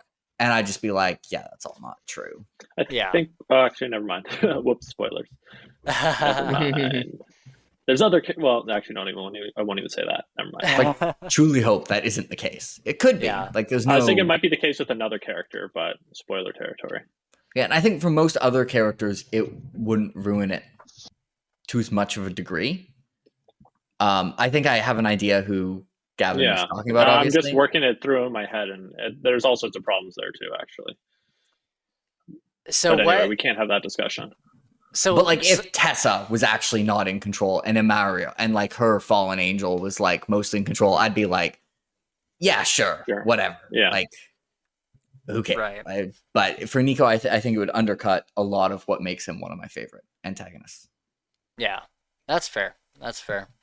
What do we think about Lashiel coming back? And do you think so? Does she remember everything her shade remembers? Because I thought the shade was separate from the actual Lashiel. Yeah, and the shade like died before it ever went back to Lashiel, so I don't think so. Because the way she was acting, like, you know, was nothing like her shade at all. But she was fronting like she knew him, like she was the shade. But I think you're right. I don't think I think she was a spectator in the interactions between him and the shade, and it was probably really weird for her because normally the shade would normally when the shade is in someone's head and is trying to convince them, it says exactly what she would say. But in this case, it must have been weird as like her answers and the shade's answers started to divert. I like the part where she says, I'm one of the few qualified people in existence to say, heaven hath no rage, like love to hatred turn, and hell hath no fury, like a woman scorned. And I'm like, yep, she's actually qualified. All right. Yeah, that's good. Yeah, I like the return of Lashiel. I don't know if she'll be gone forever. I mean, he brought like a bunch of rocks down on him. And so hopefully I don't think we'll see Hannah not being gone forever. Can I make a wager on that? I don't know if we'll see Hannah again, but I would. Yeah, the coin's fine though. Coin's not going to be hurt by some rocks. And same with Big Furry. We're seeing him again too. I would place a large amount of money on Lashiel having some role to play still in the remainder of the series. Jim's lazy. He likes reusing stuff, as he would say. Yeah, but do you think that like would that mean that one of the people that was down there in this book grabbed the coin before they left somehow? I don't think they would have, like, logistically, she was under tons of rubble, right? That would be interesting. I assumed it would be this, they get out the same time that Janoska gets out at some point and someone would go retrieve it. But I mean, it's an armory. Hades could take it. Someone else could get through the Gate of Blood, right? Like someone else could get through the Gate of Blood and get into the armory. It's by definition not impassable. Like that's the point of it. And they could be like, ooh, coin. I would place a good amount of money on the book called Hell's Bells having Lashiel in it as a character who has a scene. Yeah, interesting. Okay, yeah, Jim will have to find a way to write around that. I think there's a few ways he could do it. I mean, honestly, he could hand wave it if he has to. He could be like, the coins always recirculate. He could, like, someone else could have gotten into Hades and Hades' vault and could have taken it. The Gina Skakwa could have picked it up however, you have to edit that out, spoilers. What about that? Editing Spencer. Yeah, I'll get it. Could get out in some other way that you can leave the first two. I forgot about that conversation. Yeah. So at last Arnold, she'll be back. Yeah, right. Okay.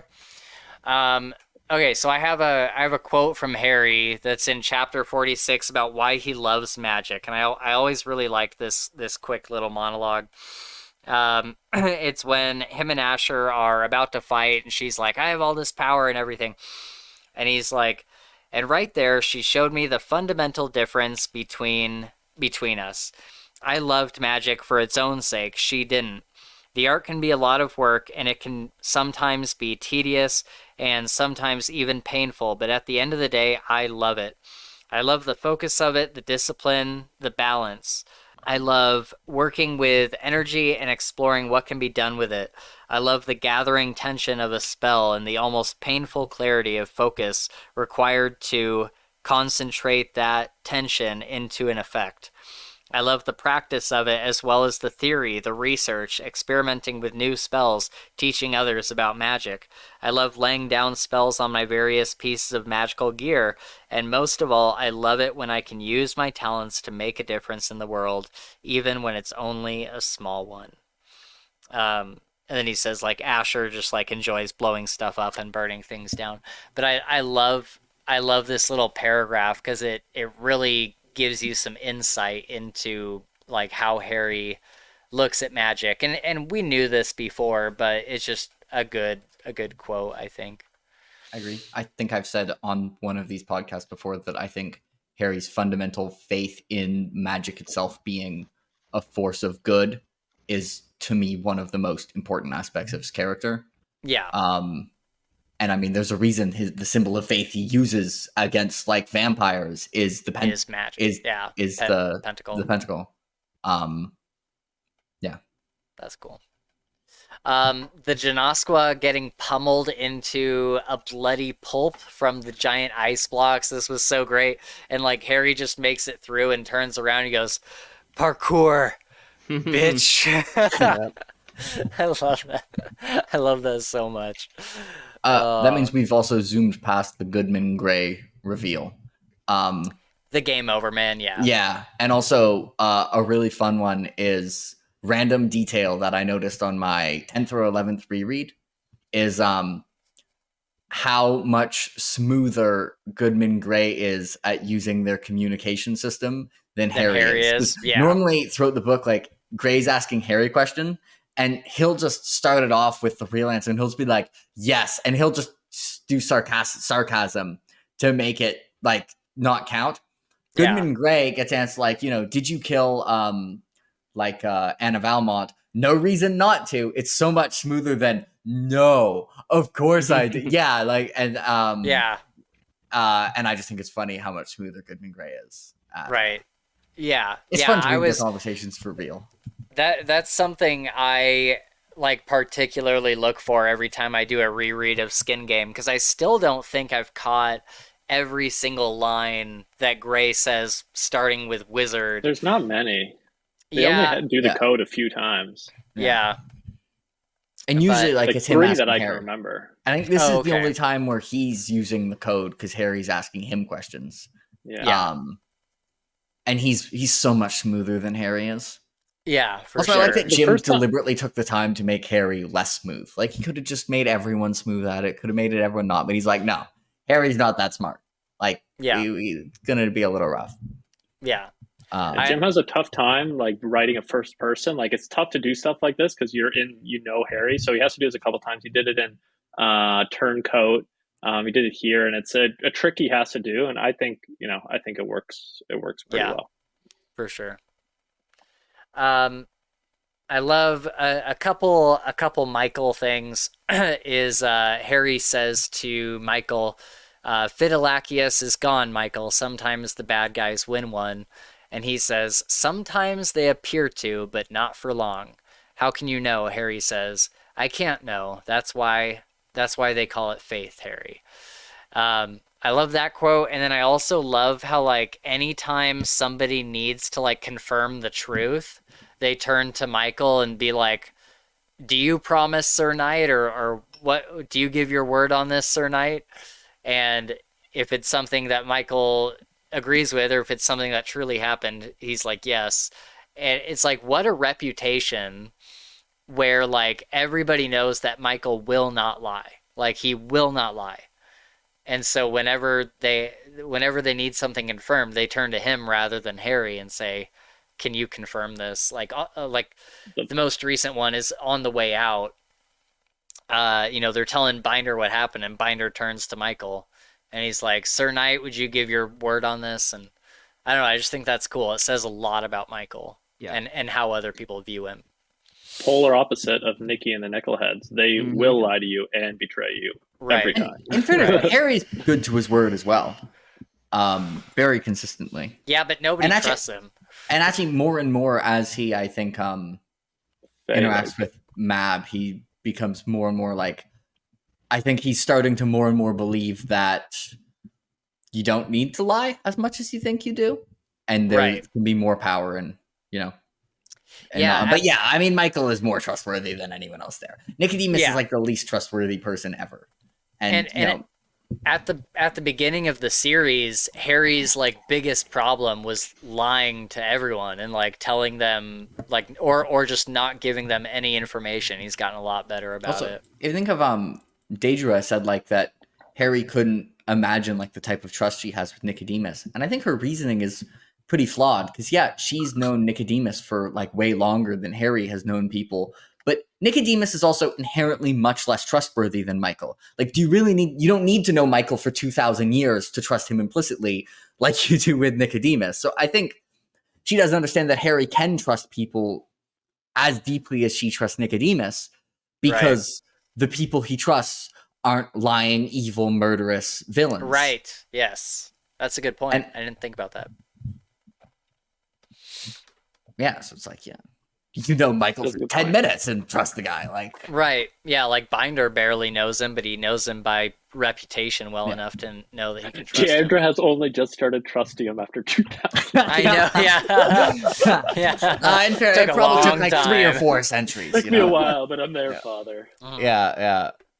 And then gets kind of killed and gets like the one-liner as she dies. So maybe she should have trusted him less than she trusts Michael. And actually, maybe knowing someone for longer isn't a better reason to trust them compared to like, them being trustworthy. That was awful. Like Nicodemus couldn't even say like, I love you. He's like, I know you do. And that's the problem. Like that's, oh God, that's awful. And, also, she still pulls. I swear to God, I memory hole it every time, but I every time they fucking kiss with tongue, I memory hole it every time. God. It shocks and disgusts me every time it comes up. Yeah, it's like, so gross. How do I? It's so gross. They started doing that before she trusted him, by the way. That only took 3 seconds. Trust took a millennia. Maths or whatever. Ugh. Tongue was fairly quick compared to trust. Yeah. Still took a century or so, but trust. Yeah. Okay, so fast forwarding a bit, Harry has a moment of faith and throws the handle of Phidilacius into the chaos. It bounces all over the place. It even bounces off Nicodemus, and Butters catches it, and boom, we get the lightsaber. The right saber. The right saber. He shears off Nicodemus's sword, which was really cool. And then Mouse is like taking out Squires and then kind of flanks Nicodemus. And then he flees, and Tessa also flees. What this is kind of the big moment, right? So do you guys have any thoughts on this scene in particular? I want to jump to slightly earlier to what I thought was a pretty like horrifying and chilling moment, and that was Uriel slitting the throat of the goon from Nicodemus. Yes. Like just I think it's quietly like hard to imagine, and then like his disgust after, like he Harry described it as like he just like came out of the shadows. And it's like, oh yeah, it doesn't have his powers. He's been around for a few eons, more than that. just predates the universe. But right. If we consider like how much he's put in to save, like a lot of this gambit from his perspective was to try and give the people under Nicodemus a chance. Yeah. And like he murders one of them with a knife. Like, that had to. Anyway, that was I just think very brutal. chilling. Yeah, that's a great moment. I do like that one. Yeah. So throwing Butters becomes a knight. I like the copyright joke. Oh, dude, that is to Uriel actually. I have that right here because I wanted to make sure I read it. I don't plan anything, Uriel said. I don't really do anything. Not unless one of the fallen crosses the line. No? What is your job then? I make it possible for mortals to make a choice, he said. Miss Murphy chose to act in a way that would shatter the sword. Mr. Butters chose to act with a selflessness and courage that proved him worthy to be a true knight. And you chose to believe that a ruined, broken sword could make a difference. The sum of those acts created a sword that is, in some ways, greater than what was broken. I didn't choose for it to do that, I said. Seriously, there might be some kind of copyright infringement going on here. Uriel smiled again. I must admit, he said, I never foresaw that particular form of faith being expressed under my purview. Belief in a freaking movie, I asked him. Belief in a story, Uriel said, of good confronting evil, of light overcoming darkness, of love transcending hate. He tilted his head. Isn't that where all faith begins? I grunted and thought about it. Huh. Uriel smiled. Lot of Star Wars fans out there, I noted. Maybe more Star Wars fans than Catholics. I liked the music, he said. I love that. I like the music. Good. Yep. I love it. It's such a good moment. Oh, man. Well, yeah. It is. I love that. I was, the entire time you were reading that, I was like, this guy better not stop before I like the music. Yes, I love that's like my favorite part of it because it like humanizes Uriel a little bit. It's like he's seen the movies, like he knows what's going on, and I love that like Harry is like what you're telling me that, like there's faith in a movie, and Uriel's like it's kind of like a little bit broader like that. Like it's a story. There's love overcoming hate. There's good overcoming evil. There's all of these things that are very tangible to the human experience and the human like history. Like there is faith in these things, and that's what having faith in this kind of story leads to, and that's what Butters had in him. As odd as I feel about Butters becoming a knight, it is this thing where like Butters, he's inundated with all of this like nerd culture, like, you know, with like Star Wars, or like later we see like the World of Warcraft thing with like the exclamation marks and all that kind of stuff. You know, he's got like this is his worldview and how he views the world, and because, you know, he loves things like Star Wars that often have these classic tropes of like good overcoming evil and stuff. There's a type of faith there, and I love that Uriel brings that up. Like it's not as simple as just like believing in a movie. Like that's not what this boils down to. It's the story. It's not attributes. It's the tropes and the themes. That's what the word I'm looking for. The themes behind it. I just love it. I think it's such a great paragraph there. No notes. I agree. No. Harry's down, but in a howl of winter wind, Molly shows up. And I love that you just get, like, it doesn't even say that she's there right away. You just hear the howl of winter wind, and as soon as I heard that, I was like, oh, that's got to be Molly. And so that she delivers the spirit of intellect from Harry's mind. Also, the scene back with Murphy when she's like cracking up, where Harry's like describing, technically I was pregnant. Yeah, we have to talk about that reveal. Yeah, and Murphy's like, what? My favorite thing to do on Discord is when people are reading Skin Game and they get to that. Yeah. And I'm like, wait, you didn't see that coming? Usually everyone sees that coming because, like, it's just kind of obvious. I don't think I ever saw it coming. No, it's completely ridiculous and no one sees it coming. I just like screwing with people. So I engage in dishonesty and lies and deception. I love how actually the more you think about it, the more it works out. Like, especially like Athena, with the Greek mythology of Athena being born from like Zeus's skull as like the first spirit of intellect. Oh, I didn't know this. Oh yeah, Greek mythology, Athena was born from Zeus's skull and is like the wisdom goddess.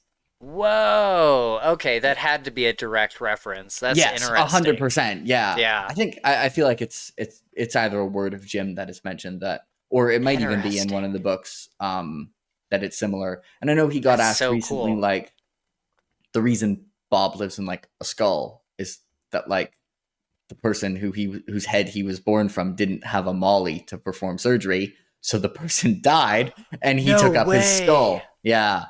Oh, that's sick. The in-book reason. I've also heard Jim give the out-of-book reason. Have you heard that story? Oh yeah, what's that? Yeah, that's like the lore reason. Yeah. What's the out-of-book reason? Jake may be able to remember the talking head one, right? Yeah. Well, it's just like pretty much. He heard someone say like, "Don't put like talking head like a skull." Yeah. Anyway, he's just like him rebelling against something. Yeah, it's for his writing teacher. His teacher. Yeah, he'd written like chapter 1, and he went back and he's like, "Yeah, I'm going to introduce like this person who knows more than Harry about magic, so that way like Harry can ask him stuff and be the dummy, so we can learn more." Rule. And his writing teacher was like, "Okay, just don't make him a talking head," meaning the problem with a talking head is a character who's because normally if you say a talking head in writing, it's like someone who is just there provide exposition and isn't actually a character. Yeah, he's literally a talking head. I didn't remember that part of it. Huh. That's funny. Okay, let's keep going. We're almost there. So Molly delivers the spirit of intellect, which as of right now we don't know the name of, so everybody be careful. Not that it's like a huge spoiler, but I will note that we were told the name by Jim before Peace Talks came out, so I think it doesn't really matter. Sure, yeah. I would probably, but it doesn't matter, so yeah. But we really don't have much to say about the spirit of intellect. Like, she just kind of shows up and Harry's like, "Hi," and she's like, "I'm going back to sleep." So Molly and him are talking after all of this happens. And maybe one of the saddest scenes in the book, it didn't make me tear up on this read, but it has before, is Dresden saying, "You're not really my apprentice anymore, Malls." I saw hurt and realization alike flit throughout her features. I guess I'm not, am I? Things change. Nothing to feel sad about. No, of course not. And it's just like, oh God, it's so brutal. Like everything with Molly in the past couple books, like Cold Days, she gets turned into the Winter Lady, and it's kind of like a big change. Like in general, it's like, okay, well, Molly is not going to be the same Molly that she has been. And then for Harry to kind of confirm it here, he's like, "You're not like my apprentice anymore." And I remember when I got to this line the first time, I was so just in love with the idea of Molly being Harry's apprentice that this just like hurt. Like, this is such a brutal line. It's so like, maybe not even like bittersweet. Like, it's just bitter. Like, it's just like Molly. Like, I guess it is like an upgrade in power, but not in like situation. Like, yeah, you know what I mean? It's brutal. It's brutal. But I do love Maggie running around at the end of the book, like playing dinosaur and all this stuff. And Harry saying like, "When I was a kid," and he starts to get choked up, and he's like, your family has given my daughter a home. And Molly says, "She makes it easy to love her. As far as Jawas go, she's more or less awesome." And I just love the Carpenter household. Okay, so we talked about Uriel, talking about Star Wars. Harry takes the diamonds to Marcone, Mab is there, and we realize, I don't know if you guys realized this before this like chapter or whatever, but it was kind of a twist to me. I didn't realize that Marcone had like set this whole thing up with Mab, and it was kind of all like a big thing to like get back at Nicodemus. I hadn't either, but I remember being suspicious when they get back and like there's not more of a response from Marcone at the bank. I remember being like, huh. Yeah. I remember kind of having that little tip off too, but I didn't think that he had like set the whole thing up. No, I feel like it's kind of scummy for Marcone to be like, I'm going to hold this against you when he knows that Harry was employed by Mab. Like, if he's mad at someone, why wouldn't he hold it against Mab? Yeah, like, bro, you know the arrangement. That's like, fair. Harry is Mab's agent here. This is right. Like, you know, if one of people acting in your interest kills someone, you expect them to be mad at you. This was Harry acting as Mab's agent, but you're totally cool with Mab. Anyway, he's being kind of a dick. Yeah. He also might have just been trying to be standoffish from Harry because he didn't want to give Harry anything. And he was trying to get as much as he could get. Yeah. Like, you know, he was trying to come out on top. And the one thing that I think is even more stupid than that goes along with what you're saying is like Harry gives him Weregild, and then he's also like Mab's agent, and then Marcone's like, I'll accept this, but this balances our account. Meaning that like we're even now. If you do anything to me or if I do anything to you, it's on. Like we can go head to head with because Harry had just saved Marcone's life in small favor when he was in the circle. And it's like, I don't know, man. Like, I don't know if like, you know, Harry doing this thing, if that like balances the debt. Like if Marcone forgiving this whole thing that happened. I honestly, Marcone's a businessman. He made a deal. It's a good deal in his favor. Note, the debt is only based on Harry again acting as an agent of Mab to save him. So you can make the case if Marcone shouldn't be mad at him for doing that, he also shouldn't be thankful for him for saving him and in both cases he's acting as Mab's agent. So I'm fine with him not being grateful for Harry because also like he knows Harry didn't actually care about saving him. It's not like he didn't save him to help out Marcone. He just saved him because it was practical for other reasons. So I'm fine with him just like, maybe this is him acting more fey and being like, I have a debt. And I think in this case, they do balance out because I don't think he really actually has that much of a debt in the first place to Harry for saving him. But I also don't think he's justified in being mad at him in this case. Okay. So in this case, I'm fine with them balancing out because I just think they're both kind of irrelevant. Either way, not a great use of the favor. Like if Marcone did owe him something for like saving his life, I don't know if this was the best use that Harry could get out of that. I don't think Harry wants to use a favor from Marcone because he'd feel scummy doing it though. Sure, he hates the guy. So I think that's why Marcone just wanted it gone. He's looking at an excuse to balance those scales, and this was. Yeah, that's fair. Shortly after this, we find out Molly has a cell phone. This was brutal when I read it for the first time. I was like, dude, same for me. I remember this first time and it being like a punch to the chest. I'm like, I remember it being such a big deal the first time I read the book prior. Man. Yeah, that was tough. And then having to wait like 5-6 years for any answers was awful. We talked about Butters telling Murphy about becoming a knight, Jewish Knight of the Cross, ha ha ha. I can't wait. I'm legit excited for the Butters short story when we do Briefcases. I'm excited to go back to that because I think I've only read that short story one time. So that'll be cool. And then Butters calls Murphy Murph, and Harry just kind of narrates, Murph, well, look at you, Butters, one of the boys. I like that. Harry kisses Murphy for the first time, I believe, like a first, like actual, like passionate, serious kiss.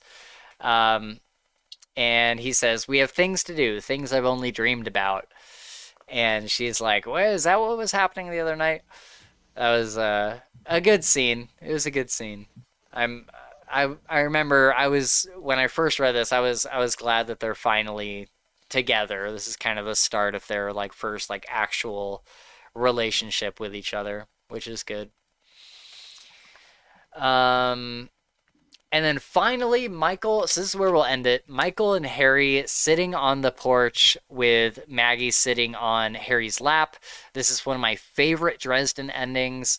It's just a perfect like final paragraph to wrap everything up and kind of like sets up, it kind of leaves you in a place where you're like, oh, what's going to happen? And I just remember like before we ever got like peace talks or anything, like this whole thing was just like, I remember reading this ending so many times, just like, oh man, what's next? It's just, it sets you up so perfectly for what's going to happen in the future. So we were kind of talking about this earlier, but the very ending of the book is, that's what I mean. I said, what if Mab gets to me, working with Denarians on behalf of freaking Marcone? I've had this job for what, a couple of years? What will I be like 5 years from now, or 10, or 150? I don't believe that for a second, Michael said. I know you. I'm not sure I do anymore, I said, and it scares the hell out of me. What happens if she does it? What happens if she turns me into her personal monster? What is she going to do with me then? Oh, Harry, Michael said, you're asking exactly the wrong question, my friend. What do you mean? I asked. He looked at me, his face serious, even worried. What is she going to do with you if she can't? And in the audiobook, this is where like the music starts playing. It says, a fluttery fear went through my belly at the thought. Silence fell. The night was dark and quiet and misty. Somewhere out there in it, Mab was moving, planning. Part of her plans, the dark, bloody, violent parts, included me. Maggie was warm and soft beside my heart. Mouse stirred for a moment and shifted until his big, shaggy head was lying on my foot before going back to sleep. Behind me, the Carpenter household was settling into the quiet, stable energy of a home going through a familiar pattern. Bedtime. Sometimes you realize you're standing at a crossroads, that there are two paths stretching out ahead of you, and you have to pick one of them. Without a word, I took Amarachius and settled it where I could reach it easily when it was time to stand up. It's great. Such a good ending, dude. It's such a good final paragraph. I love, like, it all, like, if you look at what Jim Butcher is doing with his writing, he's bringing like this big view down into like a very small view. Like he's talking about like the surrounding areas and like he's like the neighborhood was misty and foggy and the street was quiet, and then it like shrinks down a little bit. The Carpenter house was alive with energy, getting ready for, you know, a familiar pattern like bedtime, and then it shrinks down and it's like it like shrinks down to the porch, and it's like Mouse was beside me and Maggie was on my lap, and then it shrinks down to like Amarachius. Like, and it's just so good how he like in through his writing he's able to bring this view like down smaller and smaller and smaller. I think it's so fantastic. It's beautifully written. He's so legitimately good at this point like excellent on a line by line level. Yeah. Like I'm not a writing expert, so I feel like for the style he's going for, like it's hard to do it better. Oh, he's awesome. Yeah. It's perfect, and it makes me wonder, like, I don't know, I haven't read like Cinder Spires. I've read the first Alara book, but I didn't really like it that much. That makes sense more when you learn that even though it was published after Deadbeat, it was written after Full Moon, and then it all makes sense. Okay, yeah, that makes sense. Does that mean that the second book was written after Deadbeat?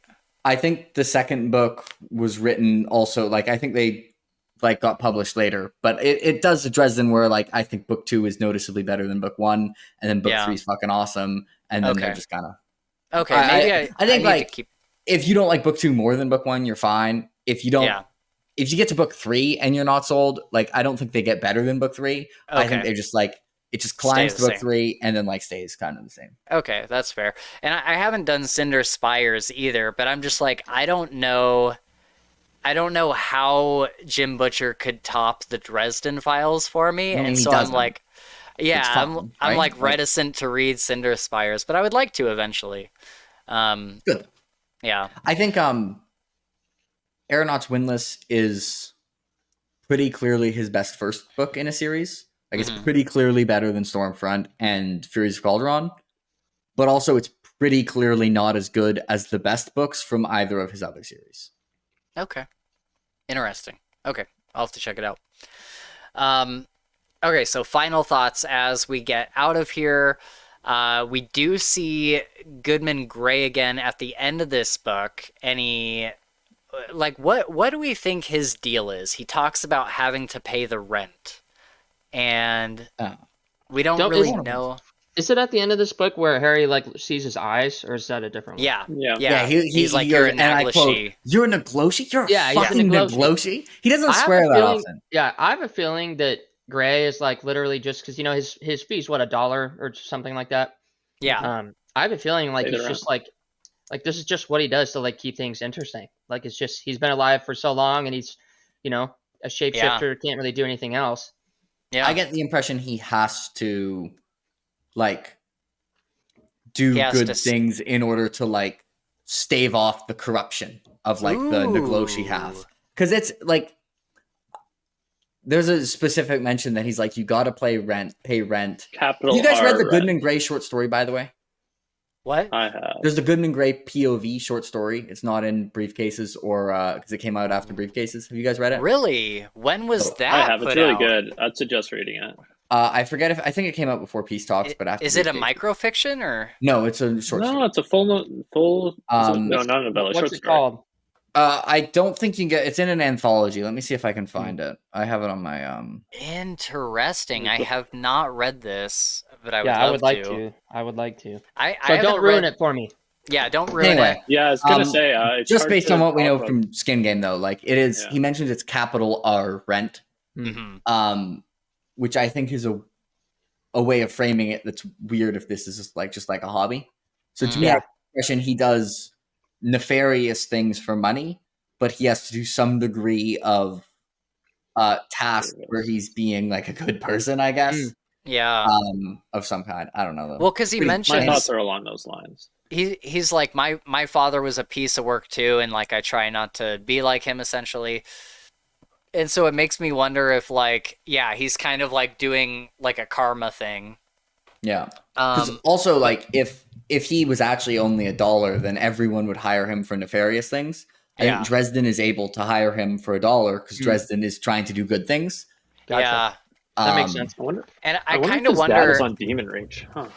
And I wonder if like I wonder if there's some like magically binding thing where he has to accept money for doing a deed, and so he just like makes it $1 because like it doesn't matter. Also, I figure if you're doing it for money, then you're not doing something good. Like if you're like, but he could also accept no money. But maybe it's just, it has to be a contract. Do consideration. Yeah, it's not legally binding. He took contract law in university.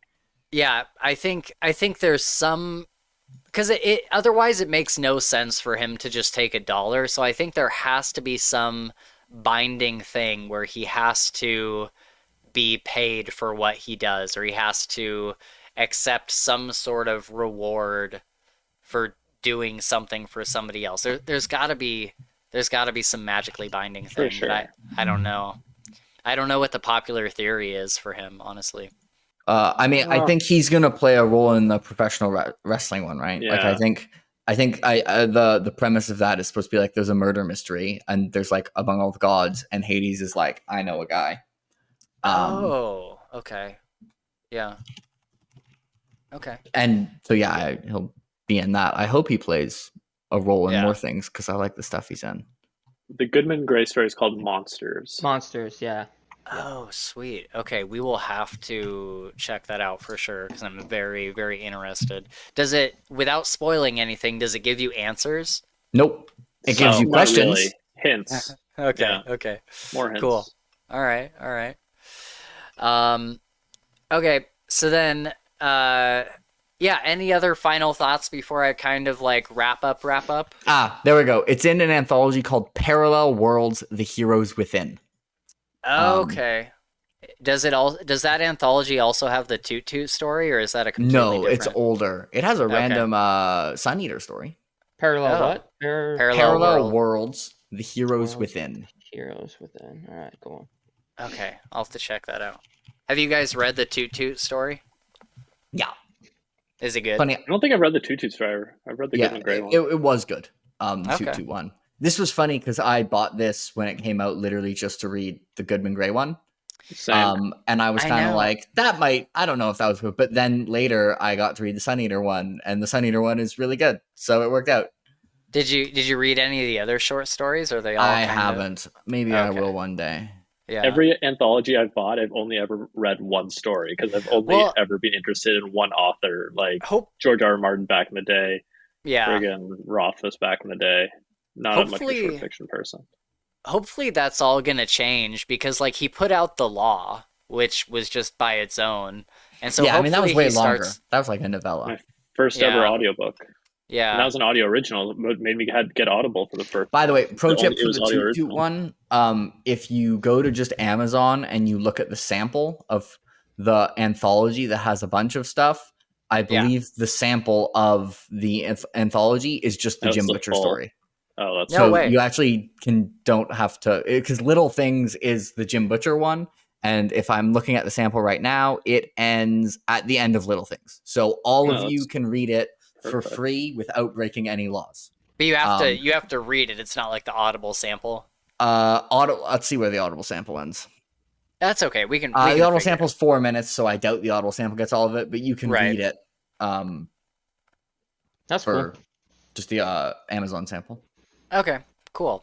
We'll have to check that out. Okay, so the last thing I have to say is, so next up after this episode, kind of speaking to our audience here, is Briefcases. So that'll be all of the short stories that got published after Skin Game, in between Skin Game and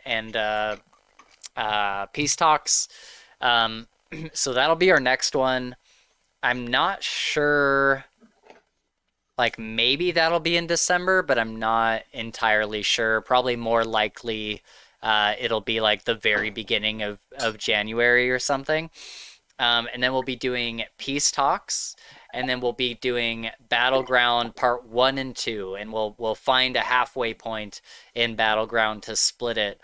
And we'll try to get on as many like Dresden Files guests as we can for those Battleground episodes. So hopefully we'll have like Jake and Gavin and Jim from Fantasy for the Ages, and for the second part of Battleground, I'm gonna try to get like the Dresden Files podcast on here to come hang out with us and discuss Battleground, because that'll be a huge event. So hopefully, you guys will be looking forward to that, and that'll be a really good time. And then we're kind of done with Dresden until you could totally do an episode for all the microfictions, the Goodman Gray short story, the Mouse short story, or like the Mouse short story, and the Law, and the Toot short story. That's enough to make an episode. You can squeeze out one more. I think we've actually already done the Law.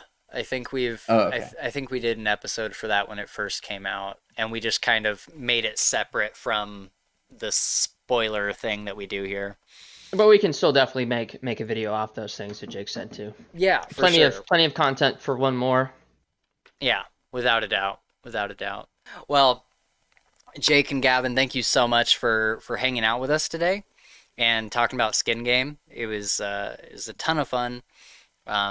We all kind of said our piece on Skin Game, but it's nice to have one of these Dresden File books that like everybody in the group loves. Yeah. Because the past few ones, like I hated Ghost Story. There was somebody that like hated Small Favor, I think, one of the past ones. And so it's nice to have one that we're all kind of like united on. That's why I was considering at first pretending to be the Skin Game hater, because I was like, do they know my internal ranking of the series? But I just couldn't make myself do it. Right. It's a tough argument. Oh, man. Yeah, happy to be back. Spencer, Cool. Gabe, pleasure as always. Yeah. Good to see you, Jake. For sure. Good to see you all as well. All right, guys. Well, we are going to wrap it up there. Remember that you can check out Jake Bishop's channel linked in the description, as well as all of our links to our socials and Patreon, where you can support us and see episodes live as we record them, just like Shad Zaman was doing today. Coming up soon is our live end of the year extravaganza, where we'll be talking about our favorite media from 2024, as well as our biggest disappointments, of course, because how can you not have one without the other? As of right now, I believe we're aiming for the 22nd of December, about midday Pacific Standard Time. So keep an eye out for keep an eye on our community tab for updates regarding exactly when we will be going live. I will make sure to update you guys over there as we kind of figure that out a little bit more. Other upcoming episodes include Harry Potter and the Order of the Phoenix. That'll actually be the next big episode after this one, as well as the next Stormlight book, Oathbringer, which might be a few weeks after this, maybe three or 4 weeks after this episode.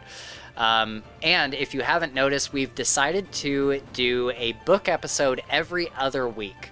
So the episodes in between the book episodes will be us discussing various topics, or just hang out where we talk about whatever, or like we're doing the weekend. This will be in the past for you guys that are watching this now, but this upcoming weekend we're doing a live stream where we talk about the Vampire Diaries. So we're just doing random stuff for the interim episodes between books and whatnot, and that just kind of gives us a little more time to read and kind of soak it all in and stuff. So my point is, let us know in the comments or on Twitter what topics or random episodes you'd like to see us tackle.